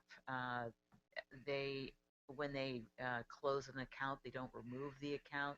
So we were getting an overpopulation of accounts that we thought were active accounts. Staff went through, picked out all the ones with zero usage, and has gotten rid of them. So we basically decreased the number of accounts from the last study by about 400 through that effort. But you want only viable accounts in a study, otherwise you end up with understated revenue. We had the removal of the Clarify that. The database cleanup by staff, that was by the city staff of the city of Imperial Beach. Yes. Yeah. Every year they get a database from CalAm of the water usage for each one of your customers. However, the accounts that were in it, not all were actually viable accounts, and they were being counted in as accounts that would be getting sewer bills. We could see that there was some anomalies in the data when we did the 2013 study, so they launched an effort to clean up the database, and they have completed that. Okay, so there were 400 inactive accounts. There are 400 accounts that were showing zero usage, which were not viable accounts that CalAm was reporting as accounts. Okay, and the data shows how long they had been inactive as well. Yes. Okay, thank you. Yes. So I'd say good job on the city staff part.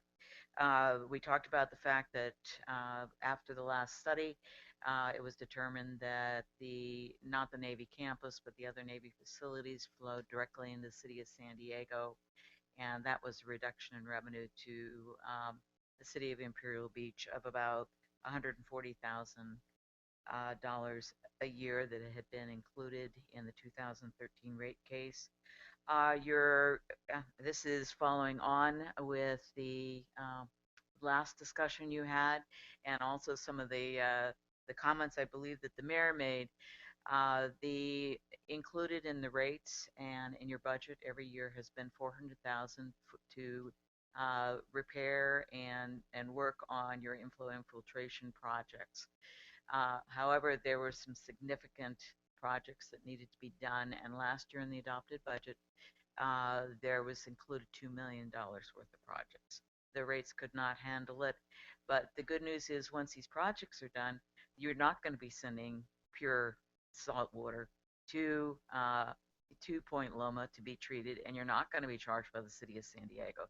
So every one of these projects that you do complete is a positive for you. And I know the city of Poway has gone through and done something similar, and has seen a good decrease in their flow because of the reduction in I&I, and therefore their billings from the city of San Diego. So there's a positive note to having to spend these capital dollars. And then we have the new numbers from the city of San Diego, which we got last Thursday on the beginning of the planning phase of the Pure Water Program, which are included in this rate. So summary of your current rates real quick. They meet current industry standards and state of California best management practices.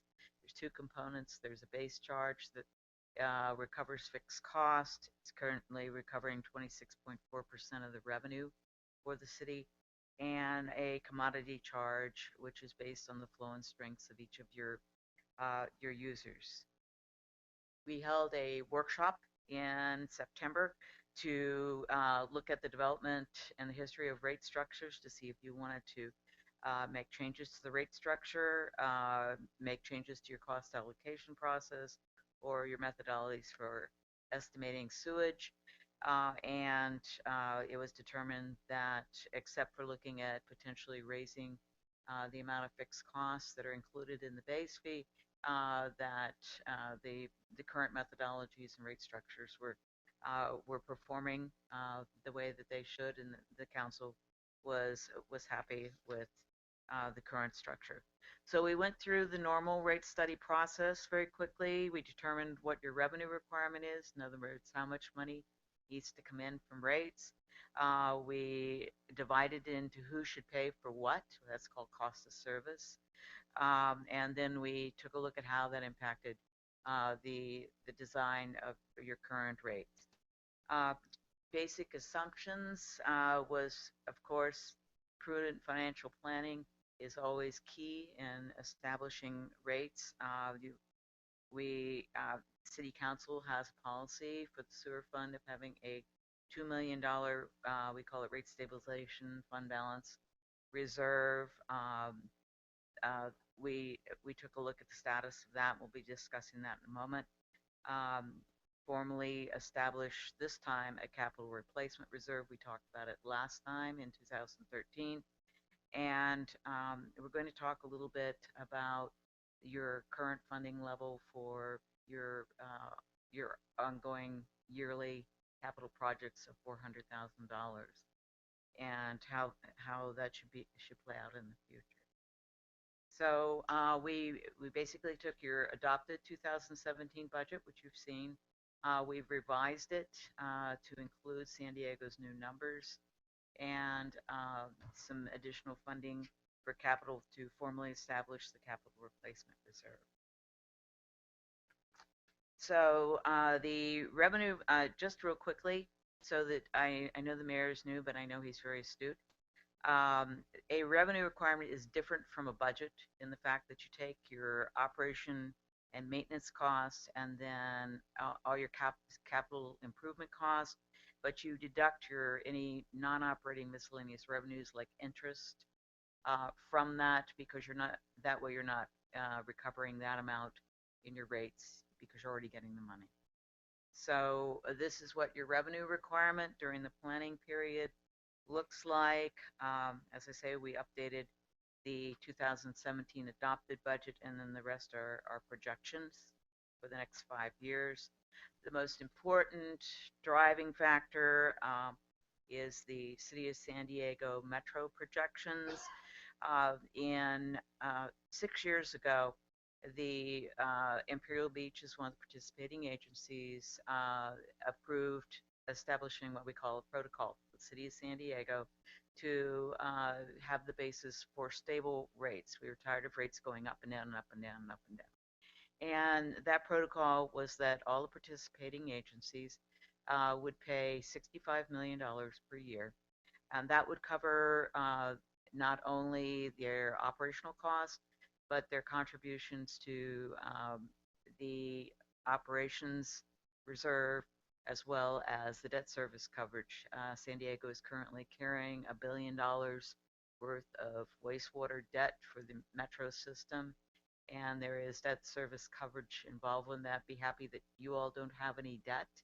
I think that's going to be very important to you as you move into the future, looking at your master plan and potential funding for that.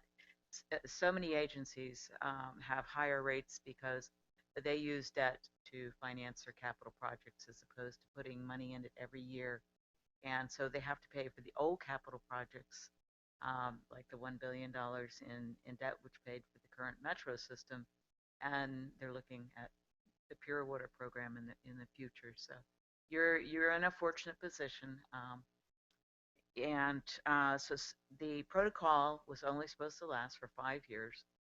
The $65 million, it has lasted now, amazingly. On Thursday night, I found out they were going to be able to keep it for 2017, which is good news. So that's 7 years.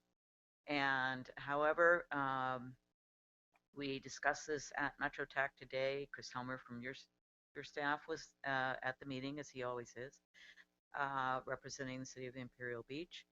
And the planning phases of the clean water program are going to be starting over in the next 5 years.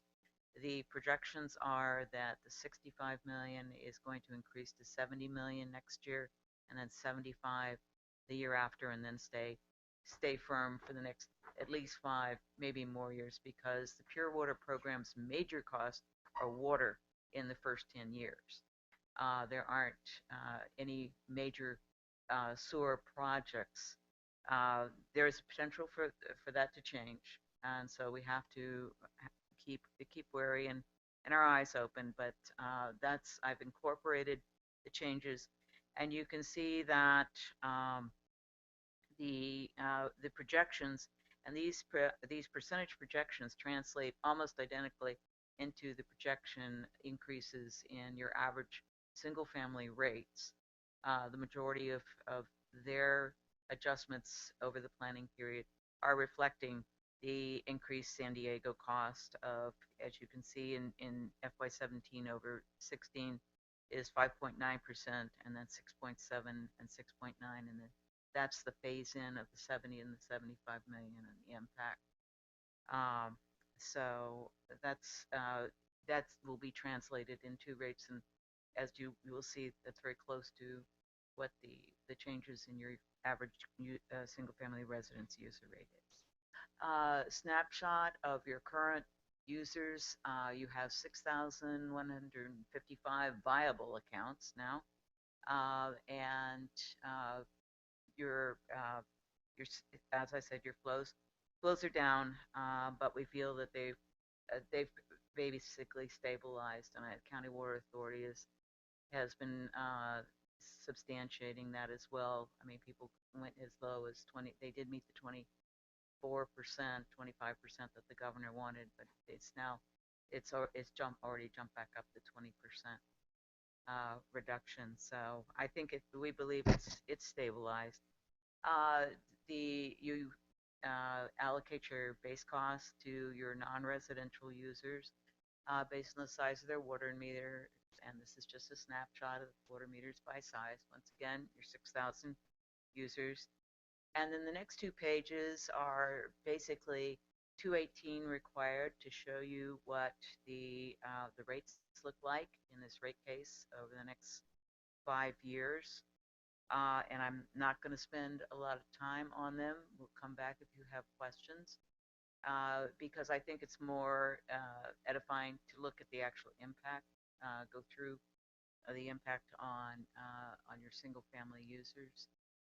These are the base charges for your single family residence pays the same as a 5/8 and 3/4, and then all your other non-residential users pay based on the size of their water meter.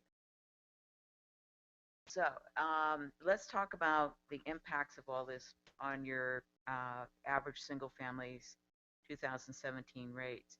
And one thing I noticed is that, first of all, the average user, of course, with the decrease with the conservation, the average user is less than it was. The average user was using about 97 HCF annually for sewer flow, and now they're down to 84. So if you have someone that's actually conserved, they may not see, a change in their rates, and especially on the higher end. With people having the use has definitely, dropped at the top end. So that will help any changes in the rates that we're seeing because of increased San Diego cost and water use drops and CIP. So your average single family uses 8,400 cubic feet annually, and you bill on the tax roll, and you quote your rates on an annual basis. So that's why that number is important. But to equate it to how most people think, that's 700 cubic feet monthly. So the council approved a 5-year rate case in 2013 that ran through 2018. So technically, if you did absolutely nothing with what we're talking about tonight, the rate, average single family rate would go up 62 cents per month in January for the adopted rate case that you have, which you still have 17 and 18. So that's already accounted for. And to cover the increased San Diego cost, your additional single family would be $2.09 per month added to that for a total of $2.72 per month increase for 2017. If you were to increase the fixed revenue, because the fixed revenue on the base charge affects your lower end water usage customers more than it does your higher end, because it's the same for everybody, no matter how much water they use. So your lower water end people will see a higher impact from increasing the fixed cost of 30% on that base charge. And so your average single family would see an additional 37 cents per month, and that would generate about $200,000 per year of more fixed revenue for you. Your current fixed revenue from this rate case at 24% is about 1.1 million. It would increase it to 1.3 million if you were to increase your fixed cost to 30% from the 26% that it currently is. The other item that is following on to the discussion you had, and I think helps quantify what you might want to do in the future, is what's the impact of $100,000 of increased revenue to the city for CIP to cover the costs of the projects that might be coming out of the master plan, and to phase in some replenishment for your current rate stabilization fund balance, which is being drawn down to cover the $2 million worth of capital costs that weren't in the rates because you only fund $400,000 each year. So I think this is an important number for you to remember for planning purposes. And so for the average single family residence, each $100,000 increase in additional revenue that you would bring in would be $1.10 per month. So when we talk about maybe potentially increasing that 400,000 over the planning period, this gives you a number that to show a rate impact. And so this shows it basically, this chart shows what I just talked about graphically, the different percentages and the different dollar amounts to help you. Some people think, some people like the numbers, other people would rather look for it. So I did it both ways to help you understand your position. And then this is basically what your average single family rates would be.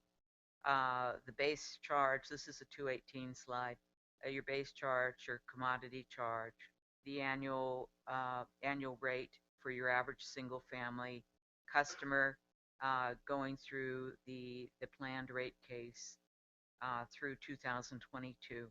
And you can see what the monthly change would be to them, both on a percentage and a dollar basis to the far right. And this starts with the 2017 and then annually through 2022 based on the rate case. So I don't know if you want me to go into the capacity fees or you want to talk about the user rates and then just get to the end and talk about everything. So, okay. In 2013, you adopted, we went through a capacity fee study. There are two slides. One is words. I'm going to go to the more graphic one.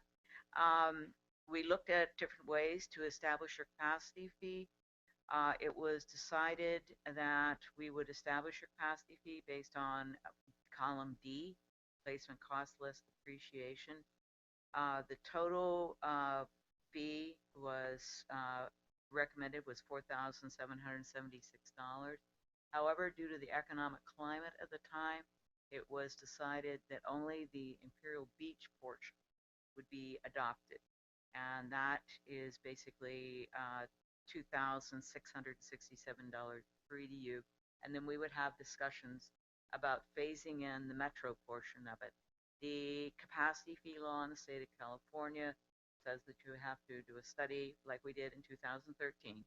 And you can adopt up to the total that's identified.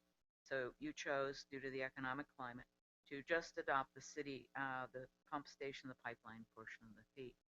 What we would like to talk to you about is potentially, due to the change in economic climate, it has much improved. And as you see, you have a lot of new development coming, is to adopt the other half of the fee, the metro portion of the fee, and even take it one step further and bring all these costs up from $2013 to $2017.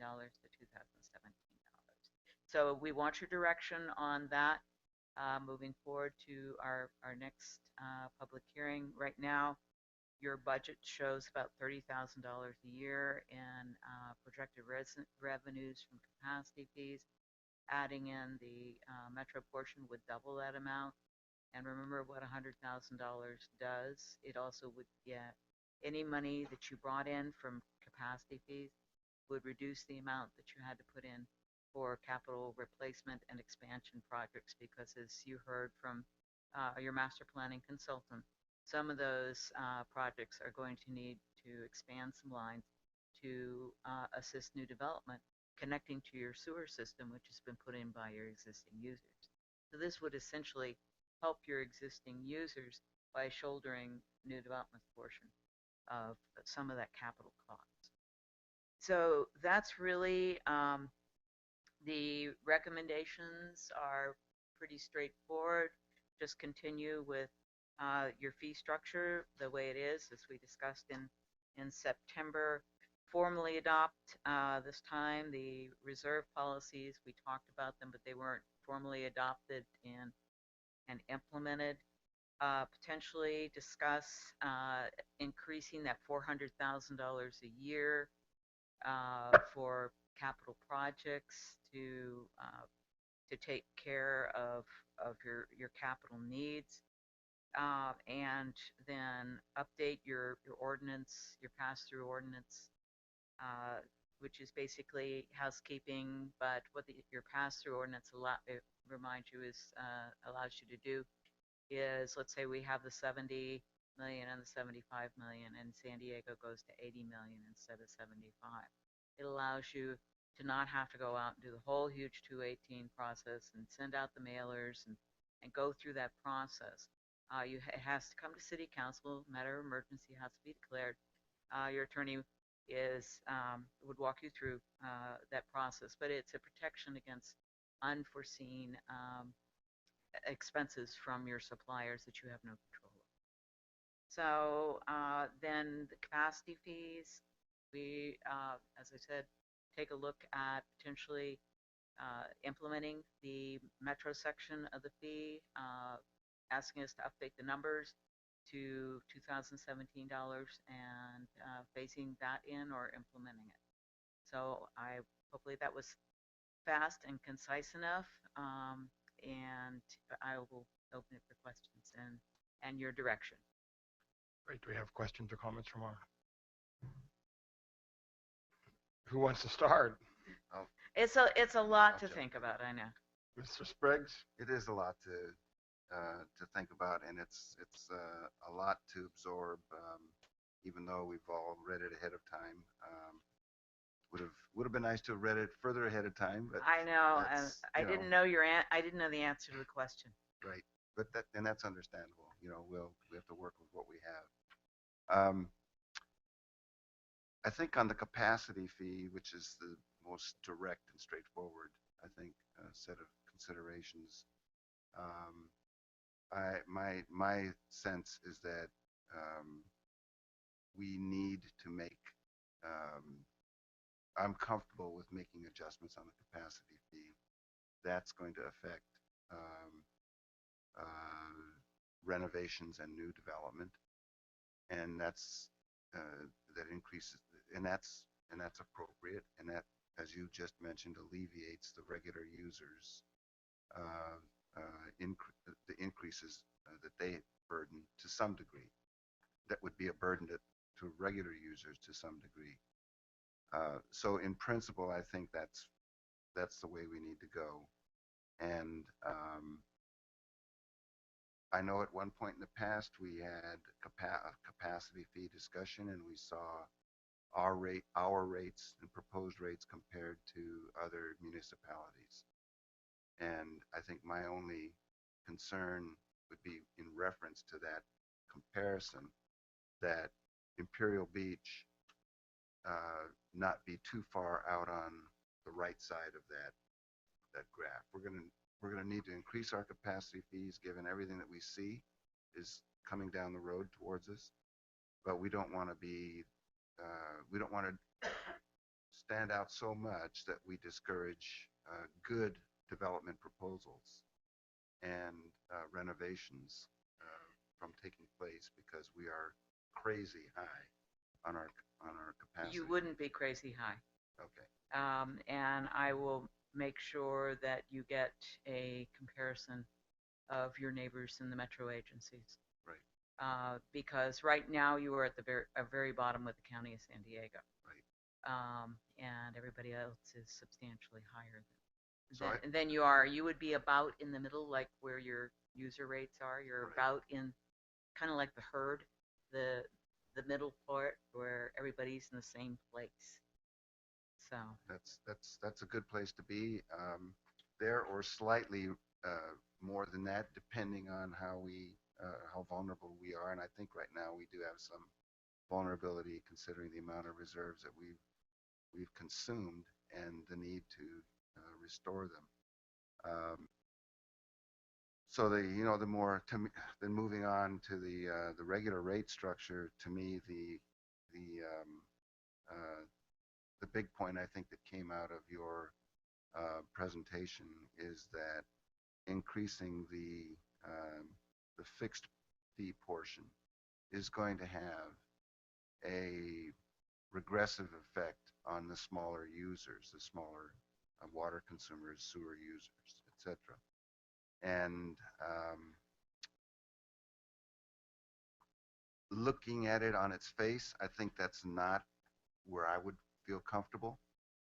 Even though I asked you for that analysis, I'm now that we have the analysis, if it's going to have that effect, I'm really against changing our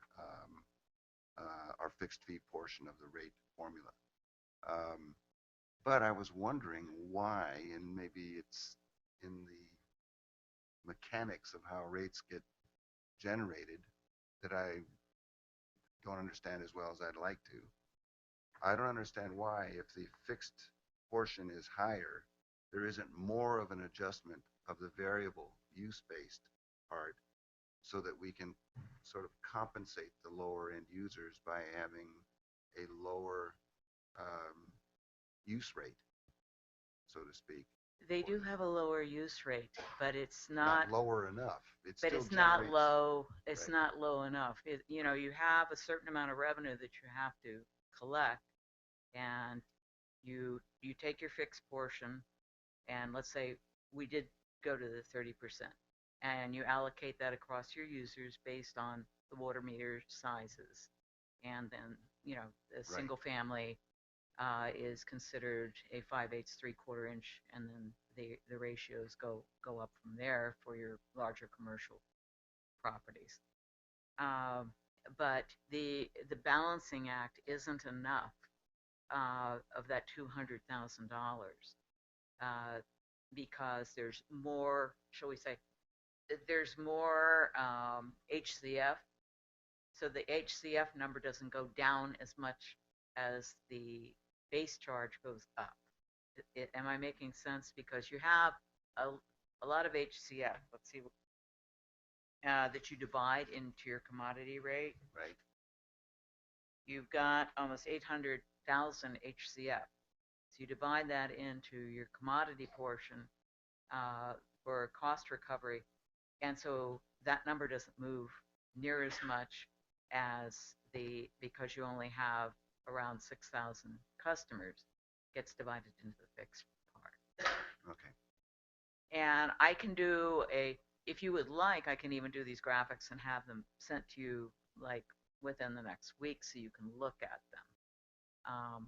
But definitely for the next go around to show you how that works graphically. I think it's easier. Yeah. It's just intuitively hard for me to grasp because it's a classic sliding scale kind of issue. If you have a bigger fixed portion that's flat across everybody, then you ought to be able to, depending on where you want to come out in terms of revenue generation, adjust the variable portion based on usage down so you come out with the same number. But what we're coming out with is when we have the 30% fixed portion, we come out with considerably more revenue, bottom line, right? No, you come out with the same amount of revenue, but you have more of it on the fixed side. Oh, I thought you were saying that it adds up to more. No, it's the same amount of revenue Okay. requirement. It's just instead of 26%, you're recovering 30% on the fixed charge, and there's only 6,000 accounts and with some increases for size of meter that are divided into that fixed cost. So the fixed cost part goes up more than the commodity. As long as it ends up at the same revenue generation. It ends up with the same amount of money. Okay, so yeah. So my sense then is that we should not adopt the 30% fixed portion. The 26% is what you've historically had. Right. Even before I started doing your rates, it's just been, and that's a good number. I mean, the BMPs basically say I think politically, no more than 30%, but that's why we talked about the 30%. I think in terms of public acceptability, if we don't mess with that, and people are essentially paying still the higher portion of their bill based on how much they use. Right. And we have to increase the rates on that basis as opposed to changing the formula to a higher fixed amount that hurts the lower users more. I think that's a fairer approach that is more justifiable in a rate increase environment. So that's kind of where I think I come out on that. And the other recommendations I think make a lot of sense. Is someone writing these down since we're supposed to be compiling recommendations? We can go back. Okay. We can go back to that slide that I think had all your recommendations. It's one or two slides before this one, I think. That one. Yeah. Now this is for the user chart. Right. Were you continuing questions? I was really now I talked about the user chart. I totally understand what he's saying so far. Okay. All right. And I'll let Hank take some more notes. So far, Okay. I've got it. Okay. Right Just want to here. make sure we're Yeah. since we're supposed to be getting recommendations here. Mr. Triggs, were you continuing? I think I'd like to be prompted more by Ms. Keys. Maybe it'd help all of us as you go through what are the issues you want us to comment on. If you could reduce those to specific questions and queries of us, okay. I think we can respond more directly instead of looking at this whole presentation and this whole mass and trying to dissect it, instead of hand us the parts of the frog. As you said, the capacity fee is the easiest part of it. Do you or do you not want to entertain implementing the other portion of the fee and potentially updating the $2013 to 2017 to reflect the change in the cost of construction in that time period on the capacity fee? Right. What's the alternative? The alternative is to do nothing. Well, I don't think that's not an alternative, really.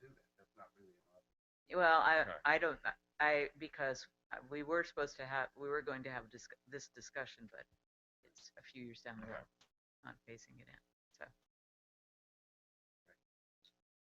Okay. My sense is that that's pretty close to a no-brainer. Okay.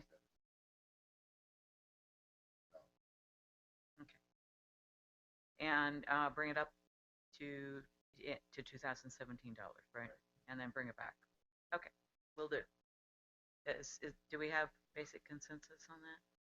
Yes, we're not doing a motion, we're just doing recommendations, right? Yeah, all for- I'm yeah, asking you to okay. do is give me Make direction sure I'm clear. Right, okay. for finishing off the report and getting it to you very early in the process. As opposed, Okay. well, now that we know what San Diego, the numbers are from there, it's just your direction that I need.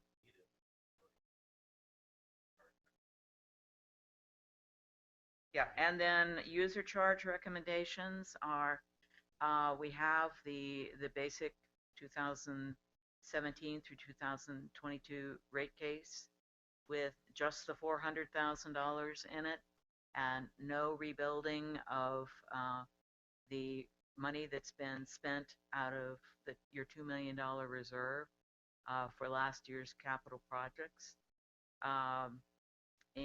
Or we can look at phasing in, remembering the $1.10 and the percentage, additional monies for CIP each year over the 5-year planning period.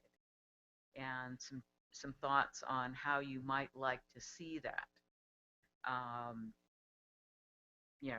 What, in other words, That's a long way to go in those $100,000 increments to get to restoration of $2 million. That's if it was. That's 20 years basically at that 100,000 level a year of revenue generation, and that's probably. So how many 100,000s are you comfortable with? That's why I gave you the benchmark, so you would kind of be able to. Isn't that determined by if we want full restoration in 5 years? Well, yes, I guess maybe Isn't if we that look at it that way. I don't know exactly how far down that reserve has been drawn down, but your learned finance officer said that it was going past. My sense is that with all the work we've done, it has been hit pretty hard. I have no idea what the numbers are. Pardon? Yeah. Doug, do you have a comment?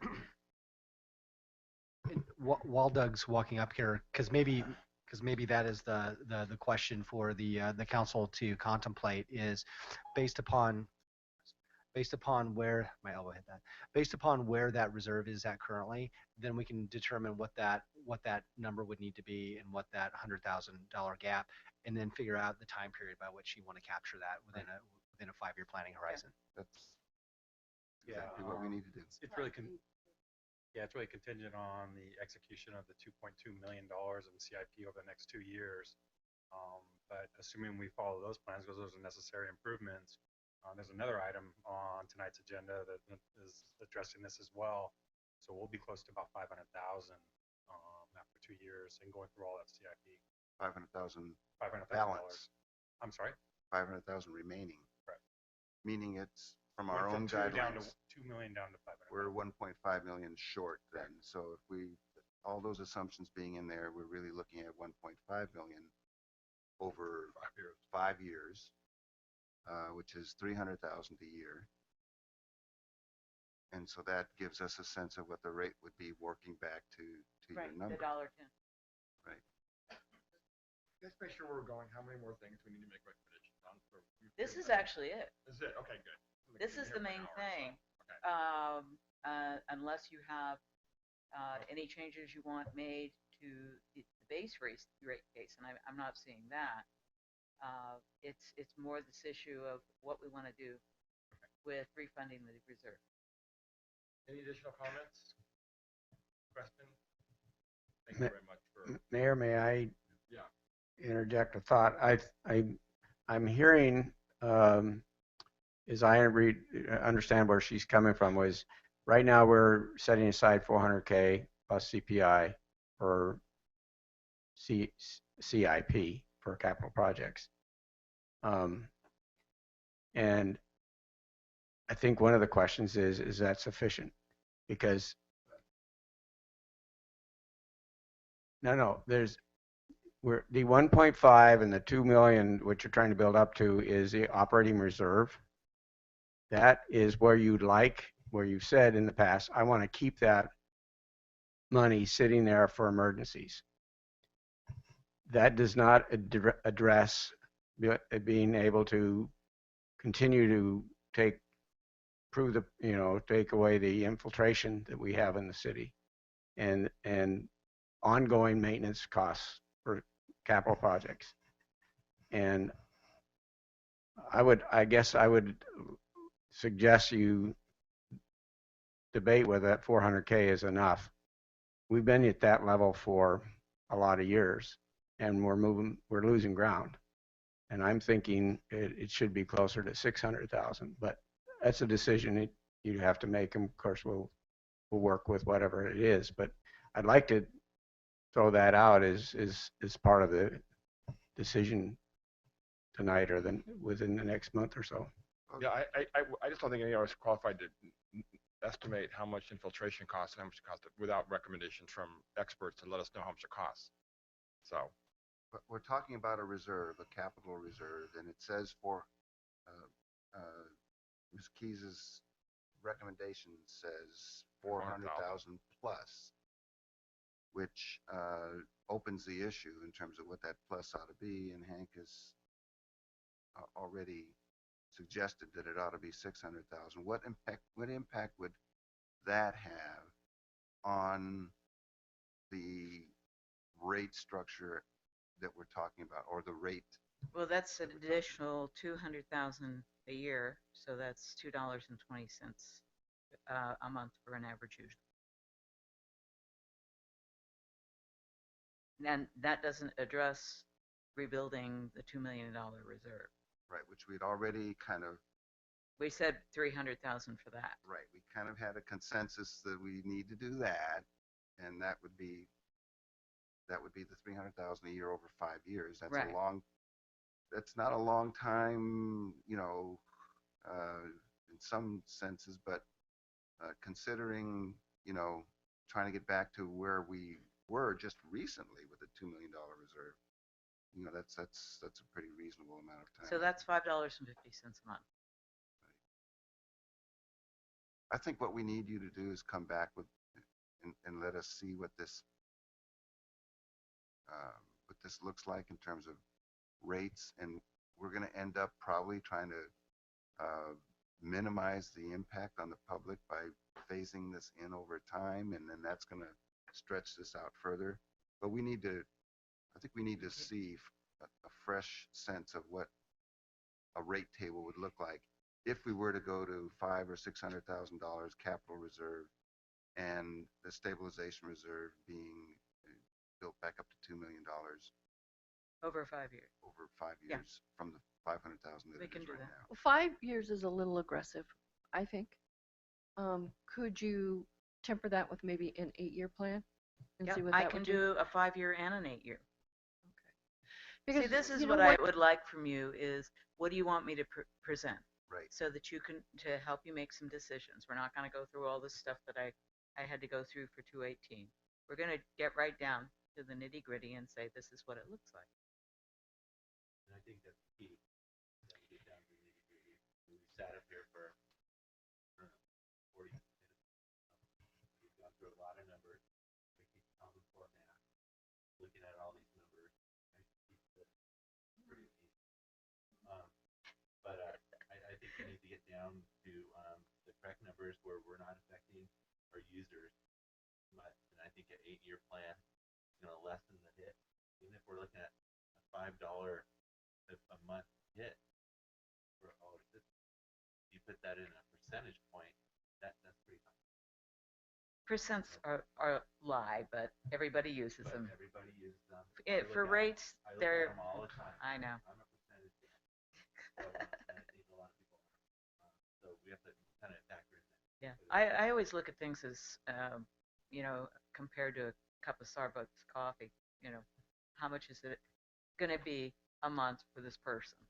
Well, Mr. Mayor, if I may, I think one of the most important things for me sitting in this seat that I can take to the public, okay, the public that has sat here and endured this, exercise in math. I'm sorry. I mean, it has to be done. Please, it's not a critique. I mean, it's a critique, but it's not a criticism. So we go out. Brian Barretto is from CalAm is sitting in the office or in the audience, and he can testify to this. You know, we're begging people, please conserve, conserve, conserve, and they've done that.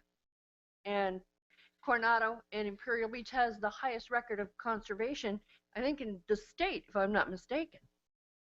And Coronado's suing us because they want more of our sewer water. That's how great. That's how great we are. You must have really good sewer water. Yeah. Best. They want that clear stuff, huh? Right. My point is, if I may continue, is that now we're coming to them and saying, we've got a rate increase for you.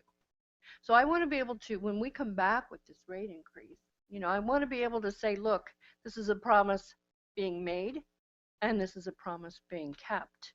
I don't want to have to, so when you come back with this, I want it to be something that I can hang on to and say, okay, Mr. Public, Mrs. Public, we're going to leave this alone for a while, as best we can. We have to integrate the two of you in order to do this. Integrate the two of you and Hank. Yeah. And our city manager. Because just listening to Hank about the needs and what's been used so far and the, you know, some of the crises in the sewer system that we've had to address would make us say, oh, we got to deal with that. Let's give them the money. Listening to you on the rate structure side and what it's going to cost the public and not listening to the need would make us say, let's stretch it out 50 years so that we have a minimum impact on the public. So we need to have a sense of how much is needed over what period of time to meet our city's needs in terms of our infrastructure, which if it fails it's going to be hell for all of us, right?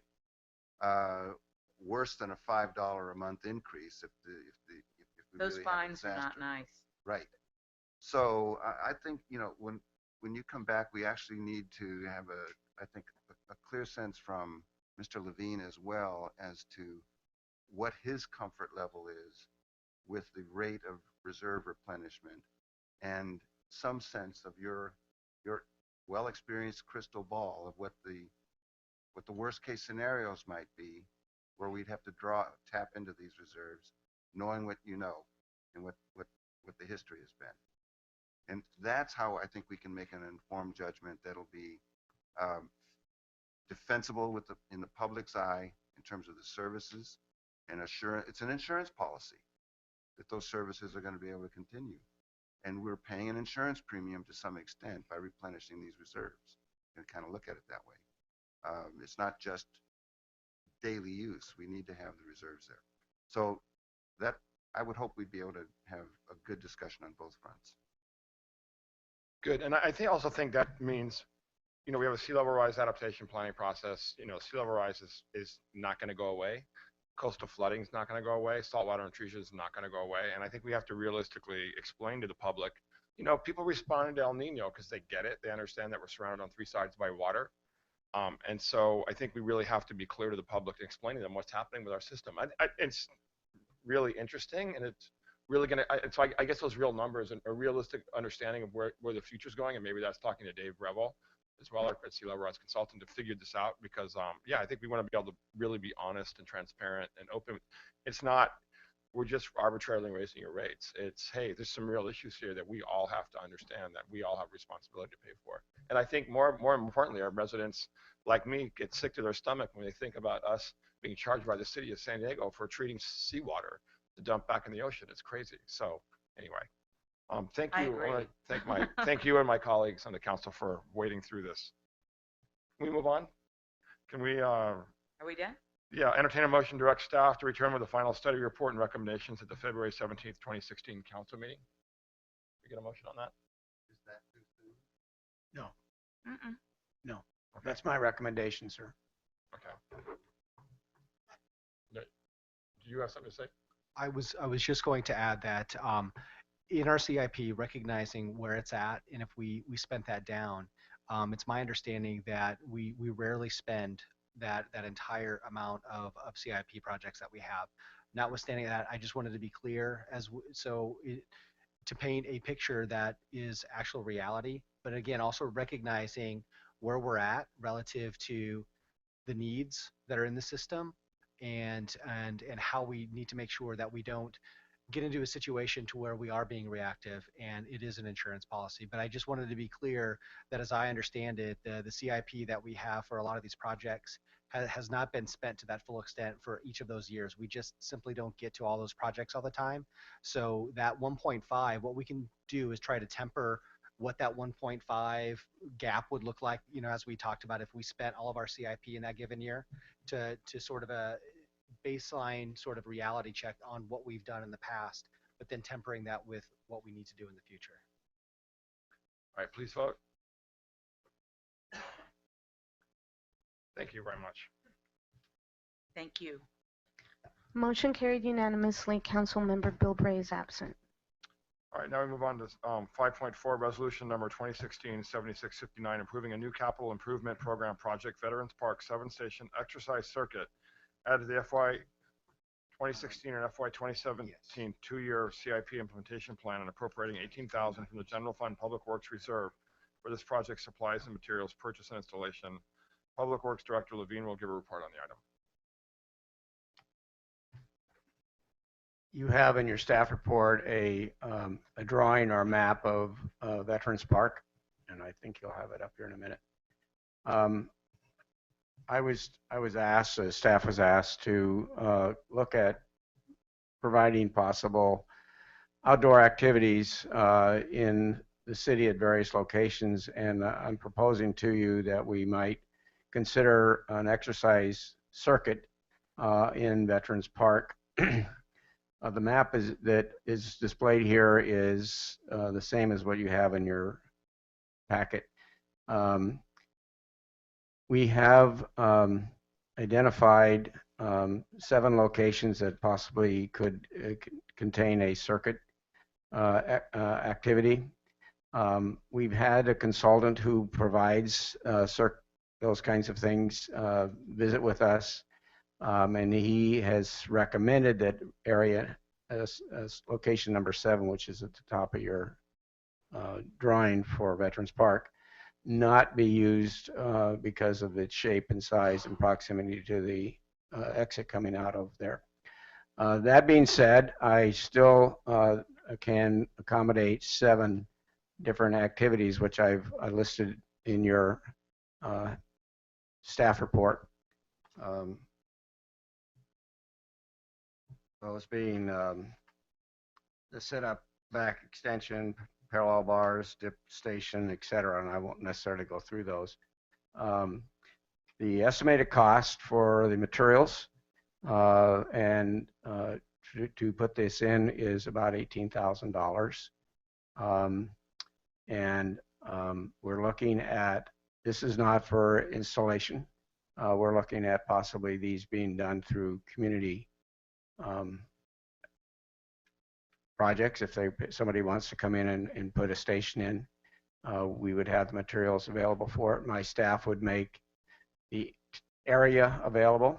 We put a curb around it and put decomposed granite in there for them to be able to put a station in or multiple stations. It could be done through an Eagle project or enable, you know, some of the community members, if they wanted to put a station in. So the plan that I've laid out for you is not that in one contract they would all be installed, but it would be over the course of time as people were willing to come forward and put this in. I do have photos of images of what those stations. I don't necessarily need to bore you with that unless you're interested in what they look like. I could show those to you, but I think the issue is, do we want to put an exercise circuit in Veterans Park? And is this an appropriate amount of money to put for it? Councilmember Patton. I support it 100%. I think every time I travel with my kids and we find a park and we find equipment like this, we use it. I see other people use it. However, a lot of the parks are kind of outdated. Some of their exercises, let's say, are kind of outdated. With nowadays, we have this thing called CrossFit, and where I really think we could possibly look into that CrossFit element where there's just different exercises, maybe more than one exercise at one station, and then you have enough space there where people could do that CrossFit. CrossFit is a branded name, so you could use CrossFit-like exercises, and maybe it's something you could research, or I could help you out with that. And that's where I stand on that. But I support it, and I think our community would love it. So, Mr. Patton, are you asking them to do additional research on this then? Is that something you'd like to see, or? That's something I'd like to see, and I'd help you out with that. And if we go nowhere with it, that's where we go. But I think if it wouldn't raise the price, and if it's something that's doable, after all, we're going to have other people build it. So why not build something that's a little more contemporary to where citizens are nowadays? Thank you, Mr. Patton. Councilmember Bragg. Thank you. I too support this 100%. It's something that we've talked about for a long time, Mr. Levine, so thank you for responding with this. I had a question though. How adaptable would this be for somebody who had disabilities, and what age groups would be using this? It's a mix, and it's the idea that the consultant had was that the more I wouldn't say passive, but the exercise to accommodate older users is centered on the lower half, and the ones like push-ups and pull-ups would be up in the northern section by the soccer field. Okay, so given the proximity to our senior center, then, if they so choose, a group of them could utilize this on a daily basis. Yes. Okay, and then what? People with disabilities, maybe somebody in a wheelchair, would they be able to utilize this at all? Well, it's accessible whether they can get down and do a push-up or get on the back stretcher device. I would think it would depend upon the individual. Okay. Was any research given to somebody in a mobility chair, and research done on, is there anything that they could do from their chair? Maybe a station we could add that we didn't? I did not research it in that context. Okay. All right. It's a small number of stations, so it is. Okay. But if that's direction, I certainly can Well, go there. if there's, if any one of them could be modified so somebody who had disabilities would be able to utilize at least one of the stations. That was one of my goals, is that for our youth and our disabled community, that we would do all we could to be inclusive with what we were doing in our community. So thank you. I hear both of my colleagues making suggestions to enhance this. It's a great idea. I mean, I'm 100% for it too, but it may be too soon to vote on this resolution, which specifies the exact exercise stations. Maybe we should allow Mr. Patton time to discuss with you this the CrossFit stuff, and you to have some time to investigate what exercises could cater to people in wheelchairs, and there may be a whole association of people that could advise on that. So I would like to suggest that we ask Mr. Levine to come back at some future meeting, not too distant future, with that information rather than act on it tonight. I can, research and have it.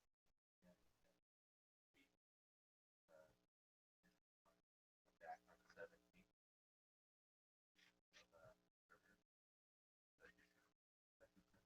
17th. Does the CrossFit include the ADA abilities?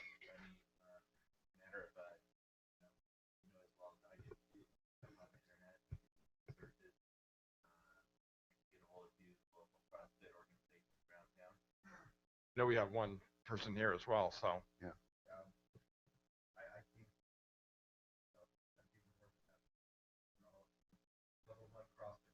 Yeah, would you like to come up and speak? Sure.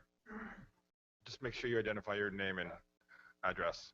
Wow, my head's spinning just from listening to what you guys have to go through and approve. So, Well, thank you. It's not as exciting as sewage stuff. Yeah, my name's James Moran.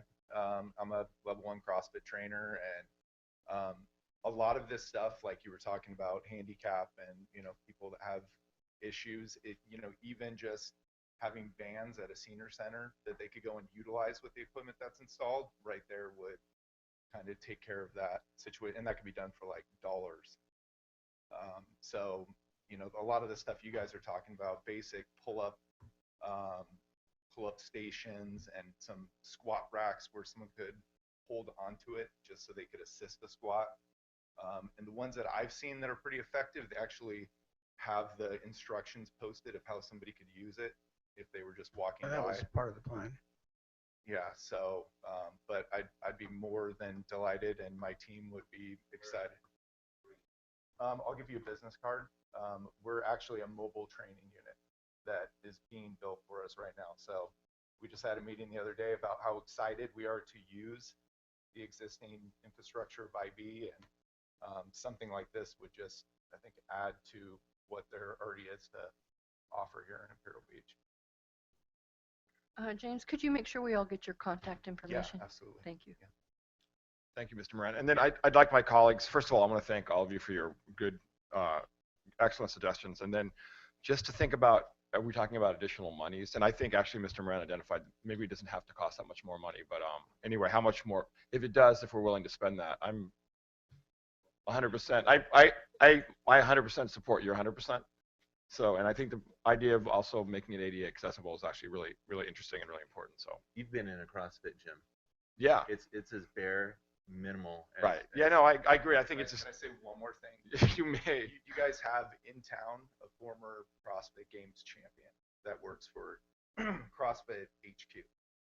So, I mean, that would be a huge resource, and they might be able to have Rogue or somebody from CrossFit actually donate for, yeah, and we become what the model is for doing this in a city.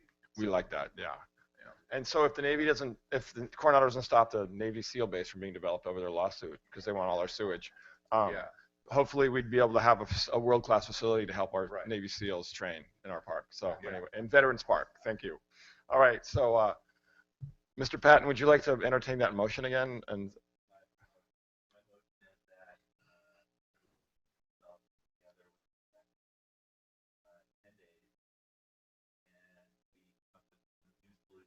ideas, and we'll bring it back on the 17th, hopefully with no additional money spent.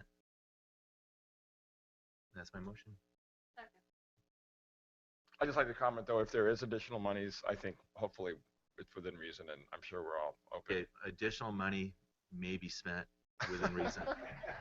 Well, the draft resolution that's here tonight, you're not going to approve that. It will be modified if there's going to be an increased amount for council to consider and approve on the 17th. Okay, so was that motion good? Okay, so we can vote on it, please. Okay. All right, good. Motion carried unanimously by those present. Councilmember Bill Bray is absent. Thank you, Mr. Levine. That was excellent. And Mr. Moran, thank you for waiting out for so long. I told you it might be a lot sooner than that. All right. Item 5.5, this is another good one. Just Port of San Diego Thailand's Activation Program, FY 2016-17 applications. And I mentioned today at the library opening that I was super excited every time, how I was always really happy that we all come together and talk about how much we support the arts and how much we support fitness and how much we support our library. So it's really great when we have that moments of convergence. Thank you. Anyway, and I'm not trying to influence this discussion. Anyway, City Clerk, I'm sorry, Assistant City Clerk Carballo will give a report on the item. Oh no, I'm sorry. Oh, you are, it's you, okay. City Clerk Hall will give a report on the item. Sorry. Good evening, Mayor and City Council. The Port of San Diego offers grant funding through their Tidelands Activation Program. And through this program, the Port's objective is to fund activities and events that stimulate activity along its waterfront. Last year, the port approved funding for the following Imperial Beach events. The 4th of July fireworks show for $25,000. The funding request was originated through the Thailand's activation program. However, they did fund the fireworks through some alternate funding source. But we are including it here because it originated through the Thailand's activation program. The second event was the Symphony by the Sea event, and that was held on Saturday, October 10th, and it featured the Wind Symphony and Symphony Orchestra from San Diego State University. The third event is the Cultural Series, and they approved $10,000. Oh, and pardon me, I forgot to mention Symphony by the Sea was approved for $17,000. The Cultural Art Series was approved for $10,000, and the first event was the Military Appreciation Day held on November 8th. And on April 30th of this year, we will be holding the Fiesta Del Mar event in partnership with the city of Rosarito Beach. So mark your calendars, April 30th, Fiesta Del Mar at Pier Plaza. All of these events draw people from not only the city of Imperial Beach, but from throughout the entire county of San Diego. And that's meeting the port's objective to promote increased activity along IB's waterfront. In consideration for the fiscal year 16-17 cycle, staff has again identified these 3 events for funding for the same level of funding, with the exception of the Cultural Series, where we are asking for $20,000 instead of $10,000. Staff is recommending that you discuss staff's recommendation and direct us whether to apply for these 3 events at the amounts we request, or if you have other alternatives. The deadline for applications is Friday at 5. And this is the end of my presentation, and Ed Vea and I are here to respond to your questions. Thank you. Before we start, I just was supposed to mention to the public that the October 10th, 2015 Symphony by the Sea can be viewed on the city's YouTube page. And this year's Symphony by the Sea event is scheduled for Saturday, October 8th. Is that right? Okay. Any speaker slips do we have? No, Mr. Mayor. Any comments from council colleagues? Do you have any? I was just curious about Sun and Sea Festival. Is that Sun and Sea Festival is a separate organization. They'll be applying for monies. so they're going to apply? Well, they have a contract with or they have some arrangement with the port right now for a certain amount of years, and then when that goes away, then they have to apply again for. So nothing to do with us. Nothing They to do do. that. Okay. It's totally separate. Okay. And Mr. Villa, could you discuss the issue of the discussions you've had with the port about the band shell? That's something we'd all talked about. I know that the cost of renting that portable shell was killing us, and Yeah, so certainly. the idea with the port to talk about possibly like a portable band shell that they could use, Yeah, or we could use. exactly. They're looking at a holistic view to all the parks for their special events. That includes infrastructure to power, as well as something that like a portable band shell that might be able to be used in multiple occasions. And they're specifically addressing a band shell for our location, but the guy that's in charge of it's still working on it. We don't have much of an update. Because that was something that was even appropriate for this. I talked with Leigh Goodwin about also with the Sun and Sea Festival, and just how that we really needed something even for the Military Appreciation Day, and then also even for the Blues Festival, that we just needed something that was a lot better for the quality of music that we had, and it was better for the public as well. Well, it seems to me it makes a lot of sense for the port to own a band shell or 2 because of their activation program in so many communities. And I mean, it's going to sit idle for a few weekends if any one community has it, but it'll be used every weekend if it's a port a resource. So to me, that would make sense. But I had a question that I wanted to ask you, and that's, here on the council, we've talked from time to time about an art walk type of event in Imperial Beach, where along the lines of what's done in Little Italy or in other places. I don't know who's generating the ideas or if there's a work group or something like that, but it just seems to me that at some point, maybe not now because it takes some work to work up a proposal and there's no time between now and Friday to do it. But I just wanted to put on the record that that sort of activity that would really bring artists from the region to Imperial Beach, it would be of great interest, I'm sure, to the people of Imperial Beach as well as visitors. It'd be a really cool event. And we should be on the map with that sort of activity. We shouldn't just leave it to Little Italy to do it. We have a perfect venue for it.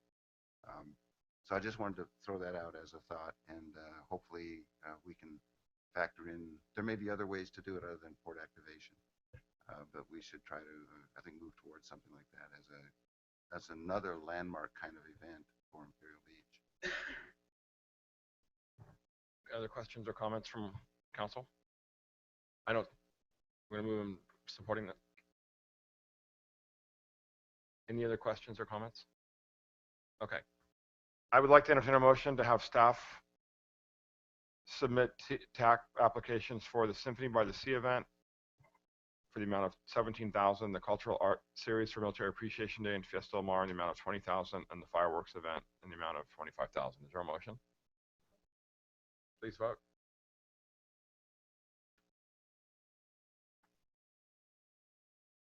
Thank you. Motion carried unanimously. Councilmember Bilbray is absent. Thank you. And I'm meeting with Dan Malcolm tomorrow. Make sure we emphasize how important this is.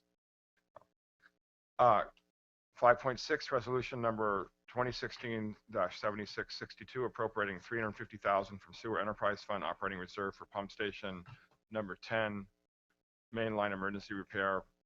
Public Works Director Levine will give a report on the item.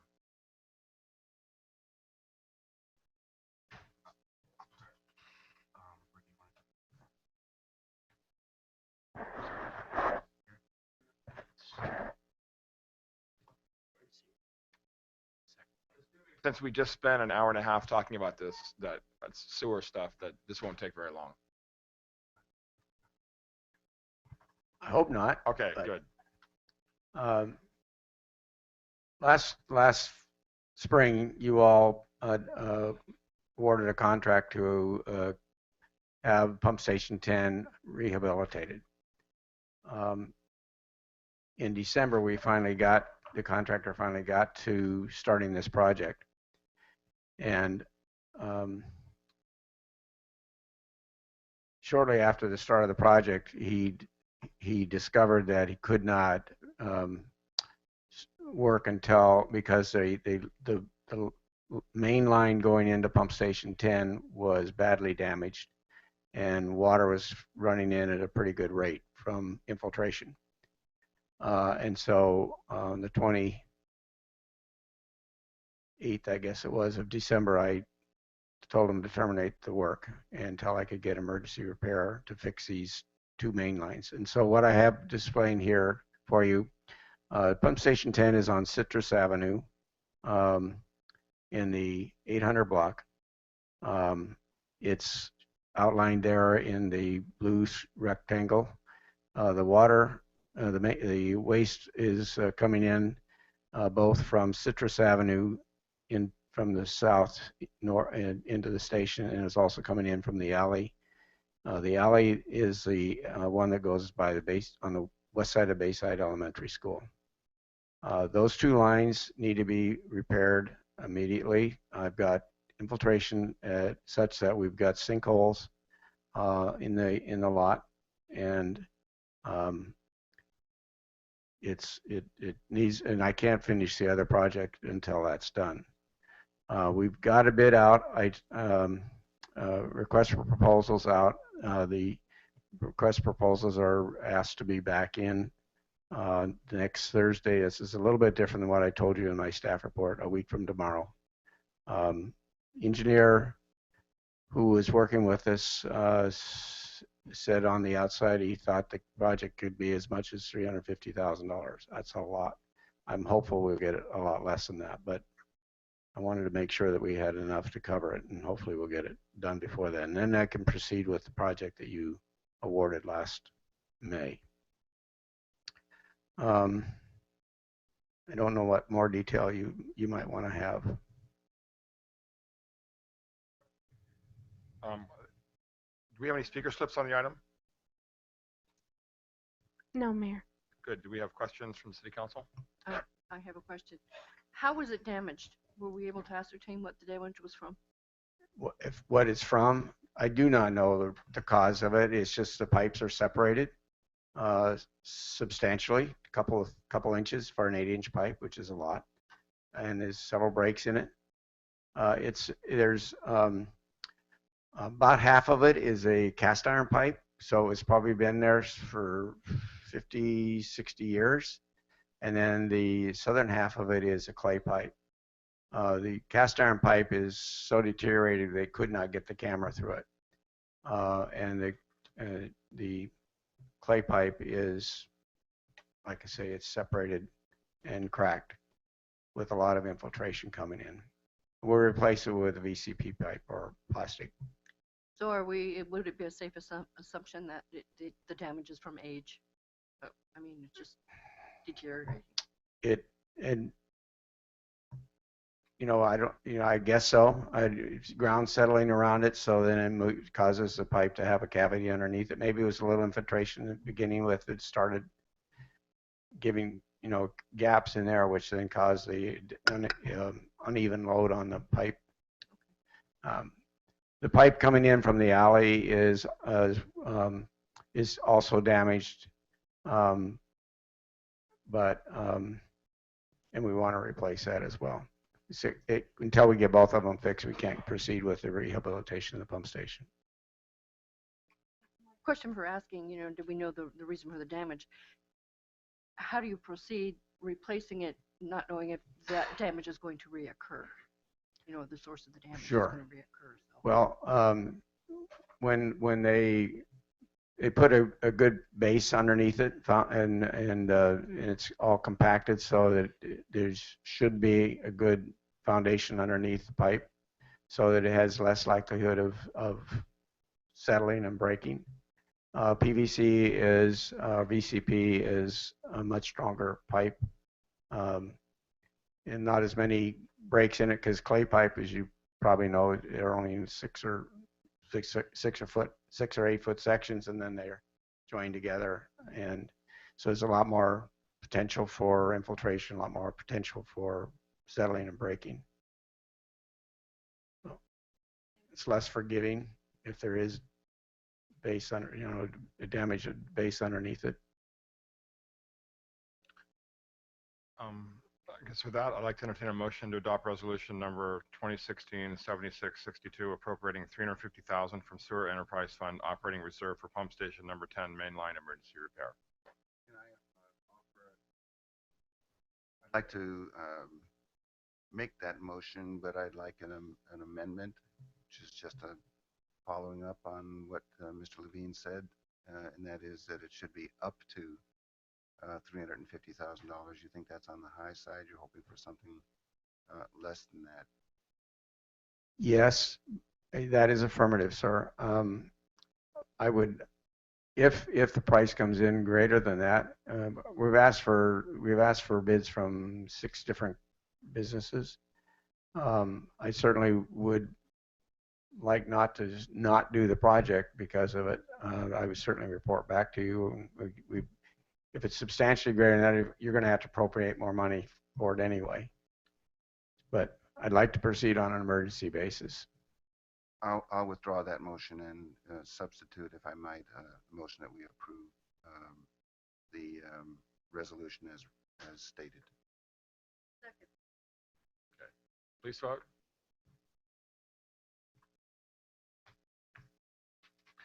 Thank you.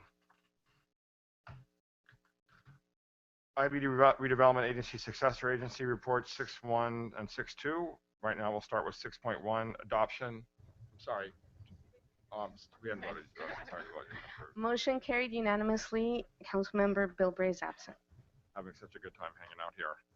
All right. 6.1, adoption of resolution number SA-16-53 of the Imperial Beach Redevelopment Agency Successor Agency approving the administrative budget for the period of July 1, 2016 through June 30, 2017 and related actions. Administrative Services Director Dush will give the report. Again, thank you, Mayor, members of City Council. I'll be brief. This is again, the resolution because of the dissolution of our redevelopment agencies. This is actually the only difference. It is a little bit different this year insofar as rather than doing this twice a year, there are some new policies and some new criteria out there where we only have to do it once a year. So rather than approve this every 6 months, we're coming to you annually for the full amount of establishing our annual budget. And again, this is a resolution to establish that annual budget, which is capped at $250,000 for this fiscal year. With that, I'll end my presentation. And if you have any questions, I'd be happy to answer them. Just one question, and I hope that's all we have to ask. Are there any differences between the planned uses and the budget for the $250,000 this time around versus last year?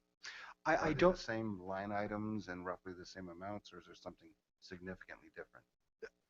I'll have Doug correct me, but my recollection is that from our previous 6-month cycles for our admin budget, that the line items are effectively the same and the amounts are roughly the same as well.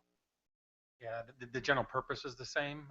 We did change the format though. Prior, we were listing names of individuals and how much we were budgeted by those individuals, but we have people leave and whatnot, and different tasks by different people. So now we're actually line iteming the tasks, like budgeting, preparing ROPS and such. So, but the true nature of it has not changed. Very much. Any additional discussion or comments? I would like to entertain a motion to adopt resolution number SA-16-53 of the Imperial Beach Redevelopment Agency Successor Agency approving the administrative budget for the period of July 1, 2016 through June 30, 2017 and related actions. Please vote.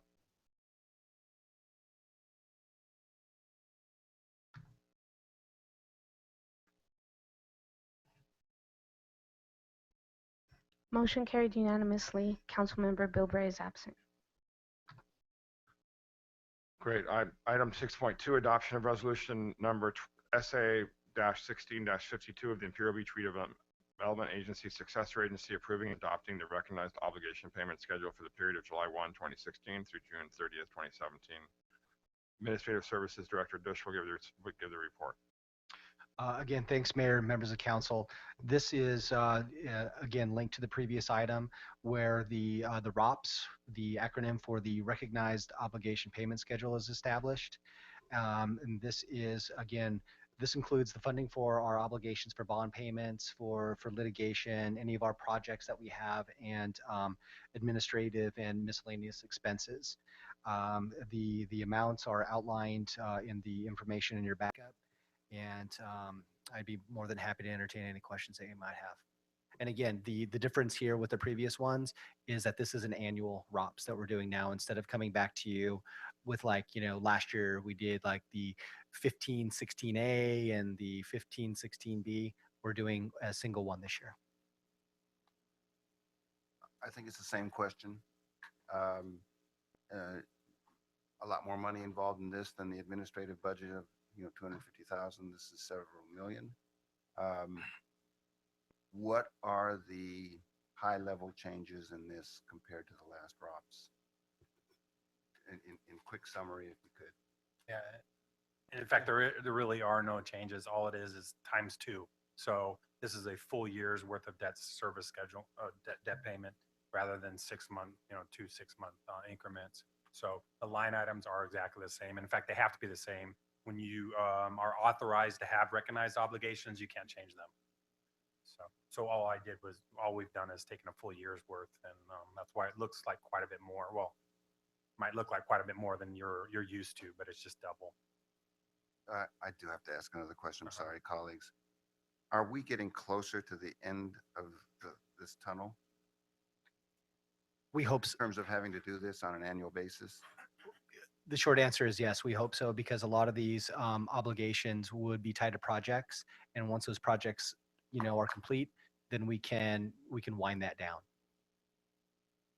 One further comment, they've now have allowed what's called a last and final, which is probably what you want. And a last and final would be, we hand over once the projects are complete, we hand over our debt service schedule and say, this is all we have left.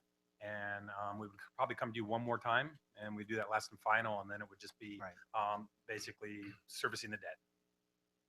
How soon before we get to that point, do you think?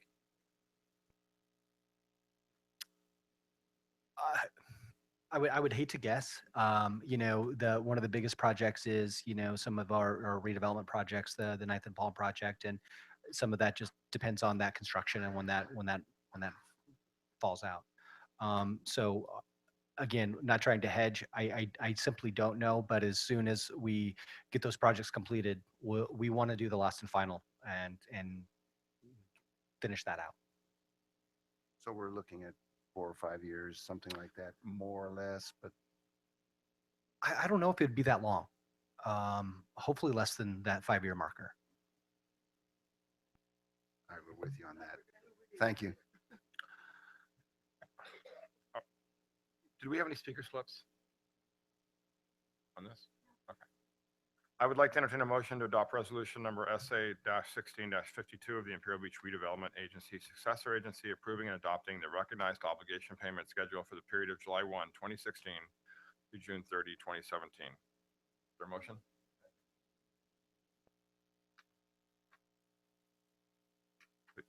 As I said, should have said please vote. Sorry. Did I say that? Losing track. Okay. All right, now we're on item, thank you for that. And good question at the end, by the way. 2.6, go back and get this. Motion carried unanimously by those present. Councilmember Bilbray is absent. Item 2. We move on. Ratify appointment of Ann Porter to serve as Imperial Beach representative on the Port of San Diego's Public Art Committee for a term expiring December 31st, 2018. I was a little confused by this. Normally, when there's a vacancy, we announce the vacancy, we put it out for application. And did that not happen this time? And if not, why not? And was Mr. Kirking, did he decline to extend his term? Well, I think we're talking the city Who am clerk. I talking to? Yeah, I Who's gonna think it's answer going to this be Jackie. Yeah. I do know that the process you're talking about is under when it's city commissions and appointments. So this is not a city commission. This is a port commission, as far as I'm aware. And my understanding is that there was a port policy that that it's the mayor's appointment on this particular one, but Ms. Hall could probably clarify more. I just know that the typical process you're used to seeing, that's because those are city commissions, and this isn't. Yeah, so let me tell you what I know happened. I was told over the New Year, before New Year, or between Christmas and New Year, that this appointment was up. We had to make an appointment by June 15th or January 15th. You had to make an appointment by January 15th. January 15th, right. Okay. So we're late in our appointment. We had to have a name. I'm sorry, we had to have a name by January 15th. Okay, so, okay, and Ms. Hall, maybe you could answer the question. Our former representative, Jeff Kirking, did he decline to serve again, or was he asked to serve again and didn't want to, or? I'm not aware, but I know his term expired. I believe it's in the staff report. Is it a 3-year term? Item 2.2. No, 2.4.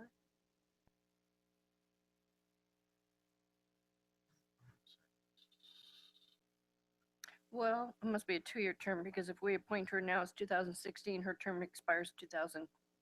18. Okay, it's a three-year term. 3 years. Jeff Kirking served the full term.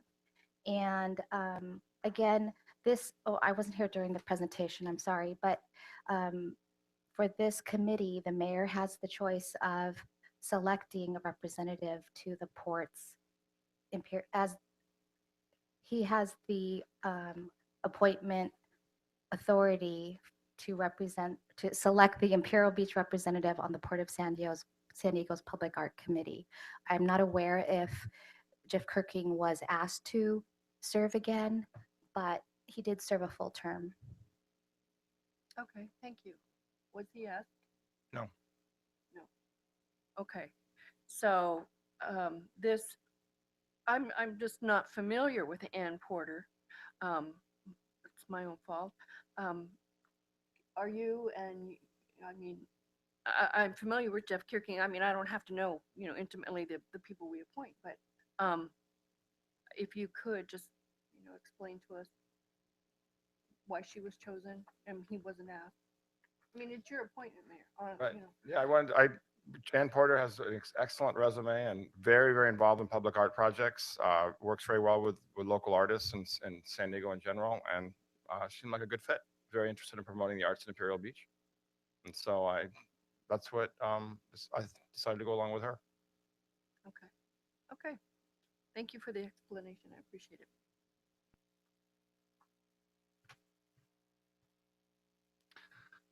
Okay, so we need to.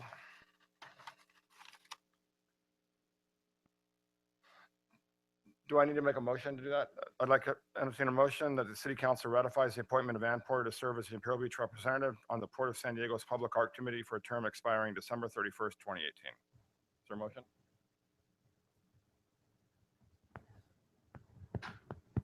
Please vote.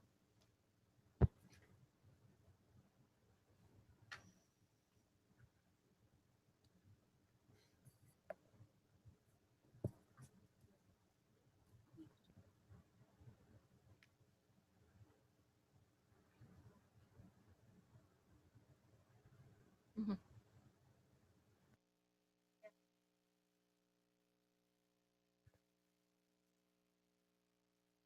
Motion carried unanimously by those present. Councilmember Bilbray is absent. Thank you. Regular meeting's adjourned. Thanks, everybody. Our work isn't done.